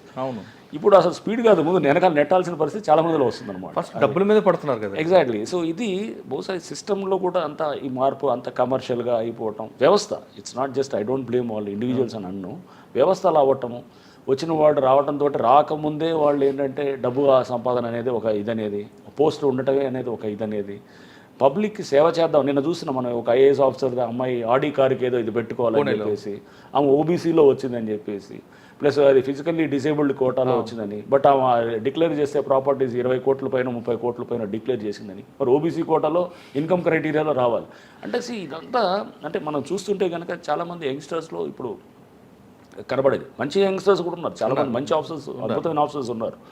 బట్ ఈ కొంతమంది వల్ల అందరికీ చెడ్డ పేరు వస్తుంది అనమాట. అది ఏమవుతుందంటే వాళ్ళ కమిట్మెంట్ లేకపోవటం, అసలు ముందు ప్రజలతోటి కలవటానికి ఇష్టపడకపోవటం, లేదా వాళ్ళ సమస్యల్లో పరిష్కారం చేయడానికి ఒక సీరియస్ ప్రయత్నం చేయకపోవటం, చిన్న ఇన్ఫ్లుయెన్స్ వచ్చినా కానీ కూడా దానికి వీళ్ళు ఇదైపోవటం, ఈల్డ్ అయిపోవటం, లేకపోతే మనీ రాగానే ఒక అజెండా పెట్టుకోవటం, ఇట్లాంటి కొంతమంది ఉన్నారు. అంటే దీనికి ప్రధాన కారణం ట్రైనింగ్లో లోపం అనుకోవచ్చా? వాళ్ళ యాటిట్యూడ్లో ప్రాబ్లం ఉంటుంది. చుట్టుపక్కల అందరిలో చూస్తుంటే మీకు అన్ని చోట్ల ఇప్పుడు సపోజ్ రాగానే అతనికి ఒక మంచి ఇల్లు కొనుక్కోవాలనుకుంటాడు, అందరు చూస్తే ఒక కారు కొనుక్కోవాలనుకుంటాడు, లేదా అతను లైఫ్ స్టైల్ మారిపోయిద్ది అని అనుకుంటాడు. అతను తిరిగే సర్కిల్లో ఒక మంచి సర్కిల్లో తిరుగుతుంటాడు, అఫ్లూయెంట్ సర్కిల్లో తిరుగుతున్నప్పుడు దానికి తగ్గట్టు ఉండాలనుకుంటాడు. ఏం వచ్చినప్పుడు న్యాచురల్గా అతను ఫస్ట్ మనలో చాలా ఇంటర్నల్గా మనకి చాలా స్ట్రాంగ్ ఇది ఉండాలన్నమాట. అంటే మనల్ని ఆ ఫిల్టర్స్ కానీ చాలా స్ట్రాంగ్గా లేకపోతే మనం ఉద్యోగం చేయలేమన్నమాట. మన చుట్టూ చాలామంది ఉంటారు, చాలామంది అంతా బ్రహ్మాండంగా తిరిగే వాళ్ళు ఉంటారు, ఫారెన్ కార్లు వేసుకొస్తుంటాడు, లేకపోతే మంచి పెద్ద పెద్ద బంగ్లాలు ఉంటాడు. ఉన్నప్పుడు మనల్ని మనం వచ్చిన పర్పస్ ఏంటి, మనం ఏంటని ఎప్పటికప్పుడు మనం అనుకోవాలన్నమాట. సో మనకి ఆ పెద్ద కారులో లేకపోతే ఏదో పెద్ద పెద్ద బంగ్లాలో ఇదే జీవితం, లేకపోతే నువ్వు 10 మందికి చేసి నువ్వు వచ్చిన సర్వీస్ ఓరియంటెడ్, నువ్వు 10 మందికి సేవ చేసి మంచి చేసి తద్వారా నీకేంటంటే యూ ఫీల్ హ్యాపీ. సో ఫైనల్గా ఏది హ్యాపీ అనేది చూస్తున్నావు. నువ్వు కార్ల ద్వారా ఒక పెద్ద పెద్ద బంగ్లాల ద్వారా నువ్వు ఏది మంచి పెద్ద పెద్ద కాస్ట్లీ ఇది మొత్తం వాచ్లో లేకపోతే గిఫ్ట్లో లేకపోతే దాని ద్వారా నువ్వు అంటే నీ డ్రెస్సింగ్లో లేకపోతే అన్నీ అంటే నీ స్టైల్ లైఫ్ స్టైల్ దీంతో నువ్వు దాని ద్వారా వచ్చే ఆనందం నీకు ముఖ్యమా, 10 మందికి మంచి చేసి వచ్చే ఆనందం ముఖ్యం అనేది మనం డిసైడ్ చేసుకోవాలి. అది ఇంటర్నల్గా ఎవరికి వాళ్ళు అది వాళ్ళ పెంపకాన్ని బట్టి ఉంటుంది, వాళ్ళ చుట్టూ ఉన్నటువంటి సోషల్ ఎన్వైరన్మెంట్ ఉంటుంది, వాళ్ళ ఫ్రెండ్స్ ఉంటుంది, పియర్ గ్రూప్ ఉంటుంది, ఇవన్నీ కూడా ప్లే చేస్తాయి అన్నమాట. ప్లే చేసినప్పుడు అతని పర్సనాలిటీ అనేది అట్లా ఎలా షేప్ అయితే దాన్ని బట్టి ఉంటుంది అనమాట. సార్ మల్టీ జోన్ తర్వాత ఇక్కడికి వచ్చారు, ఒకసారి వెనక్కి వెళ్దాం సార్. నల్గొండ ఇష్యూ, నల్గొండలో మిర్యాలగూడ లేక క్లబ్బులు నడిచేవి. ఇటీవల ముఖ్యమంత్రి గారు కూడా కామెంట్ చేశారు. అవును, ఒక చాలామందిని అరెస్ట్ చేశాం మురళి. అంటే నేను ఈ మధ్య చూశాను, బట్ అక్కడ అంతా భయపడేవాళ్ళు. అదే నేనేది మేము అంటే this was about 4-5 years back కాబట్టి ఈ మధ్య జరుగుతున్నాయని నేను విన్నాను, పేపర్లో చూశాను. ముఖ్యమంత్రి గారు కూడా కామెంట్ చేశారు. ఒక ఐపీఎస్ ఆఫీసర్ నడిపించారు. ఒక ఇట్లాంటిది అంటే బార్డర్ ఏరియాస్లో చాలా నడుస్తుండేది. నేను అట్లాంటి వాటిలో కూడా సస్పెండ్ చేశాం, చాలామంది సస్పెండ్ చేశాము, ప్లస్ యాక్ట్ చేసాము, వాళ్ళ మీద యాక్ట్ చేసాము, అరెస్ట్ చేసాము, అరెస్ట్ చేసి తీసుకొచ్చి వాళ్ళని జైలుకి పంపించాము. ఇదంతా కూడా జరిగినాయి అనమాట. సో మనము ఎప్పటికప్పుడు అంటే చాలా సపోర్టింగ్ కింద స్థాయి సిబ్బంది చేశారంటే అర్థం ఉందండి. ఒక ఐపీఎస్ ఆఫీసర్ చేయడం అనేది నాకు డీటెయిల్స్ తెలీదు మురళి. దాంట్లో ఆ కేసులో తెలియకుండా నేను చెప్పడం కరెక్ట్ కాదు. బట్ జనరల్గా ఏదైనా కానీ కూడా కింద నేను చెప్తాను, గ్యాంబ్లింగ్ నేను సత్తుపల్లి ఒక సిఐని సస్పెండ్ చేసినప్పుడు గ్యాంబ్లింగ్ దానికి పర్మిషన్ ఇచ్చారనే దాన్ని. సో చేసినప్పుడు అంటే ఎవరైనా కానీ అక్కడ అధికారి కనుక అతని పాత్ర ఉన్నట్టు మనకు అక్కడ మన నాలెడ్జ్లో వస్తుంది అనుకోండి, ఎవరైనా కానీ కూడా బాధ్యులు అవ్వాల్సింది. సో సపోజ్ అక్కడ ఇన్స్పెక్టర్ అవ్వచ్చు, డిఎస్పీ అవ్వచ్చు, ఎస్ఐ అవ్వచ్చు, లేకపోతే ఎవరైనా ఎస్పీ కావచ్చు, సిపి కావచ్చు, ఎవరైనా యూనిట్ ఆఫీసర్ కూడా అవ్వచ్చు, ఎవరైనా అవ్వచ్చు. అక్కడ నేనేది అక్కడ మనకి ఇన్ఫర్మేషన్ తెలిసిన తర్వాత కూడా మనం సైలెంట్గా ఉన్నామంటే కనుక తెలియకుండా జరగవచ్చు. నేనేది మన ఏరియా అంతా బ్రహ్మాండంగా ఉంటుంది నేనేం అన్ను, చాలా తెలియకుండా జరగవచ్చు. బట్ మన నాలెడ్జ్లో ఉండి జరిగితే మటుకు నేను అంతకన్నా క్రైమ్ ఇంకోటి ఉండదు. అది మన నాలెడ్జ్లో ఉండి మనకు తెలిసి మనం సైలెంట్గా ఉన్నామంటే కనుక అది తప్పు అనమాట. ఓకే సార్, ఒకసారి మనం నల్గొండ నుంచి వరంగల్కి వద్దాం. బండి సంజయ్ గారి అరెస్ట్, ఆ ఎపిసోడ్ చెప్పండి. అసలు ఎందుకంటే అంత కాంట్రవర్షియల్ అయింది? ఆ ఫోన్ దొరికిందా, దొరకదా? బండి సంజయ్ గారి కేసు మీకు అందరికీ తెలిసిన ఇదే. అది 10th class అది పేపర్ లీకేజ్, అంటే పేపర్ లీక్ కాదు, మాల్ ప్రాక్టీస్. సో అది 10th class హిందీ పేపర్ అయింది. పేపర్ అయినప్పుడు యాక్చువల్గా అతను బయటికి వచ్చింది కూడా ఏంటంటే వాళ్ళ పిఏ ఉన్నారు, పిఏనో పిఆర్ఓ ఎవరో అతను సో ప్రశాంత్ అని చెప్పి ఉండేవాడు. అతని ఫోన్ నుంచి అందరికీ షేర్ చేస్తాడనమాట. మొత్తం షేర్ చేసి అందరు మీడియా వాళ్ళందరికీ కూడా ఎగ్జామ్ జరుగుతుంటుంది. యాక్చువల్గా బేసికల్గా ఎగ్జామ్లో నుంచి బయటకు వచ్చిన పేపర్ని నువ్వు ఏమన్నా ఉంటే కానీ నీ చేతికి వస్తే నువ్వు వెంటనే పోలీస్కి చెప్పాలి. ఎగ్జామ్ జరుగుతున్న క్రమంలో నువ్వు అందరికీ షేర్ చేస్తావు, అన్ని మీడియా గ్రూప్స్ మొత్తం అన్ని ఛానల్స్లోకి షేర్ చేస్తావు. ఆ ఎగ్జామ్ 9 నుంచో 9:30 నుంచో స్టార్ట్ అయితే 12:30 దాకా ఉంటుంది. షేర్ చేసింది కూడా అరౌండ్ ఆ టైం 10-10:30కి అట్లా ఉంటుంది. సో యూఆర్ లైక్ ఒక రకంగా నువ్వేంటంటే జిరాక్స్ తీసిన ఒక పేపర్ నీ చేతిలోకి వస్తే నువ్వు ఇంకా 100,000 జిరాక్స్ తీసి అందరికి పంచినట్టు అనమాట. పంచి నువ్వు ఎగ్జామ్ జరుగుతున్న క్రమంలో it's as good as that చేసినప్పుడు. దానికి ముందు కూడా ఏంటంటే అప్పుడు ఆ టైంలో ప్రెస్ మీట్లో కూడా చెప్పాను, బండి సంజయ్ గారు దాంతో ఇతను చాట్స్ ఉన్నాయి, చాట్స్ ఉండి ఇతను ఏంటంటే ఒక వీళ్ళు ఏవో ఇట్లా లీకేజ్ దీని మీద అనేది మాట్లాడుతున్నప్పుడు ఆయన బండి సంజయ్ గారు దాన్ని ఇతను చెప్పిన దాన్ని బట్టే అంటే వీళ్ళ మధ్యలో కమ్యూనికేషన్ నడుస్తుంది. ఫోన్ వచ్చుంటే మనకు చాలా ఇష్యూస్ మనకు తెలిసేదన్నమాట. ఫోన్ రాలేదు. నెక్స్ట్ ఏంటంటే అతని దగ్గర పనిచేస్తున్నాడు, ఇతని గైడెన్స్ తోటే చేస్తున్నాడు అనే దాంతో ఆ దగ్గర తీసుకోవటం వచ్చిందన్నమాట. అంటే డైరెక్ట్గా ఉండకపోవచ్చు కానీ బట్ డెఫినెట్గా ఏంటంటే ఇతని క్లోజ్ ఇతని మనిషే కదా, ఇతను చేసి అంత మాత్రం ఇతనే లీక్ చేస్తున్నాడు, అంత బయటికి చేస్తున్నాడు అండ్ ఆయనకు కూడా పంపిస్తున్నాడు, షేర్ చేశాడు. మేము ఇదంతా కూడా ఆ టైంలో చెప్పాం. ఈటెల రాజేందర్ గారు కూడా పంపించారు. బట్ ఆయన కూడా పిలిచి తీసుకున్నప్పుడు ఆయన ఏమీ లేదని చెప్పి కూడా సో బీజేపీ వాళ్ళకి చాలామంది పంపించారు బట్ అందరినీ కూడా తీసుకోలేదు కదా. సో ఇక్కడ ఇతను సొంత పిఆర్ఓ ఉన్నాడు, పిఏ ఇతను ఉన్నాడు అనే దాని మీద ఉన్నాం. బట్ ఏదైనా కానీ ఇదేంటంటే ఇప్పుడు కోర్టు పరిధిలో ఉంది కాబట్టి నేను ఎక్కువ మాట్లాడకూడదు దీని మీద. కానీ ఫోన్ పోయిందంటారా కరీంనగర్ దగ్గర? సో పోయిందని ఆయన అన్నారు, మిస్ అయ్యింది అనేది అన్నారు. బట్ ఆ తర్వాత అక్కడ స్విచ్ ఆఫ్ అయిందని నేను చెప్పాను. తర్వాత ఓకే ఏదైనా మనం ఇంకా దాంట్లో ఇప్పుడు ఛార్జ్షీట్ అయ్యింది, కోర్టు ఛార్జ్షీట్ నెంబర్ కూడా ఇచ్చింది, యాక్సెప్ట్ చేసింది. సో కోర్టు ఇక ఇప్పుడు ట్రయల్ జరిగే స్టేజ్లో ఉంది కాబట్టి నేను మాట్లాడటం సార్ ఇన్వెస్టిగేషన్ గురించి మాట్లాడదండి. కానీ గవర్నమెంట్ చెప్పింది కాబట్టి బండి సంజయ్ గారికి అరెస్ట్ అన్నది ఇప్పుడు వార్త వచ్చింది, వాస్తవం అంటారా?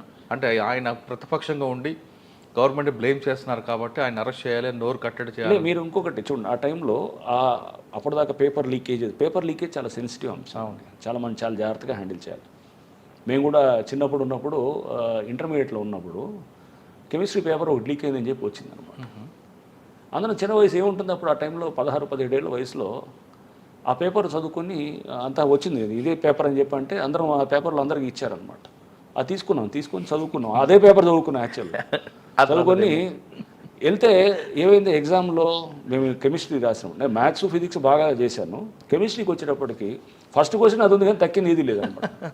చేసేటప్పటికి నేను ఐ వాజ్ షాక్డ్. అసలు నాకు ఎంసెట్లో ర్యాంక్ వచ్చింది, కూడా మంచి ర్యాంక్ వచ్చింది. ఎంసెట్లో నాకు సీటు కూడా వచ్చింది. వచ్చినప్పుడు ఇంజనీరింగ్లో మంచి సీటు వచ్చింది, మంచి కాలేజ్లో వచ్చింది. వచ్చిన తర్వాత ఇది కెమిస్ట్రీలో అప్పుడు జస్ట్ బార్డర్గా నేను పాస్ అయ్యి వెళ్ళిపోయాను అనమాట.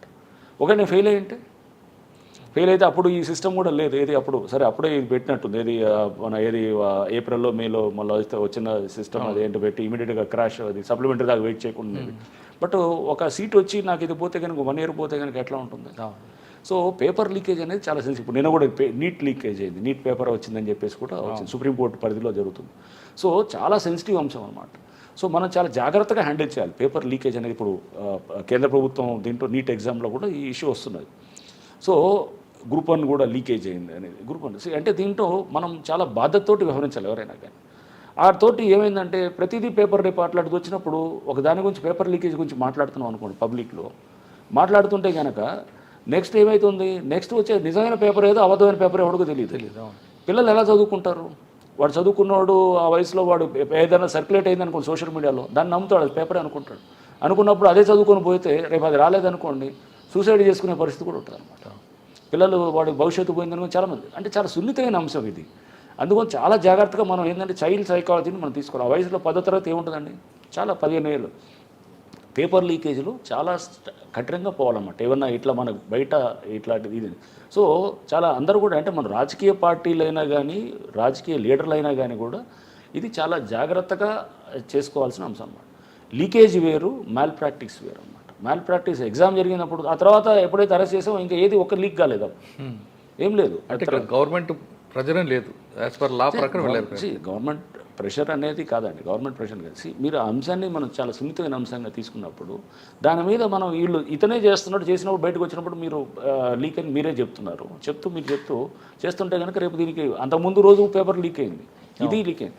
సో వస్తున్నారంటే మీ వ్యక్తి ఇతను ఓపెన్గా ఇతను చేస్తున్నప్పుడు యాక్చువల్గా అతన్ని చెక్ చేయాల్సింది పోయి మనం దాన్ని బయటకు పబ్లిసైజ్ చేసి ప్రతి పేపర్ లీక్ అంటే కనుక రేపు ఏమవుతుంది అక్కడ, పిల్లలు సఫర్ అవుతారు. సో అది ఉన్న ప్లస్ న్యాచురల్గా ఇతను మనిషే కదా, ఇతని వల్ల ఇదే కదా. సో అంటే ఆ కేసు కోర్టులో ఉంది కాబట్టి దాని గురించి మనం ఎక్కువ ఇన్వెస్టిగేషన్లోకి వెళ్ళకూడదు. సో సార్ ఇప్పుడు నాకు ఇక్కడికి వచ్చారు, సిస్టమ్ లాస్ట్ క్వశ్చన్ అడుగుతానండి. మన దగ్గర సిస్టమ్ అనేది మీరు స్ట్రాంగ్గా ఉండాలి, సిస్టమ్ కరెక్ట్గా ఉంటే కింద వ్యవస్థ కూడా బాగుంటుంది అన్నది మీరు ఫస్ట్ నుంచి నమ్ముతున్నారు. యూనిట్ ఆఫీస్ సరిగ్గా ఉంటే కింద వరకు కరెక్ట్గా వెళ్తుంది. మీరు ఎక్కువ ప్రయారిటీ సిస్టమ్కి ఇస్తున్నారు.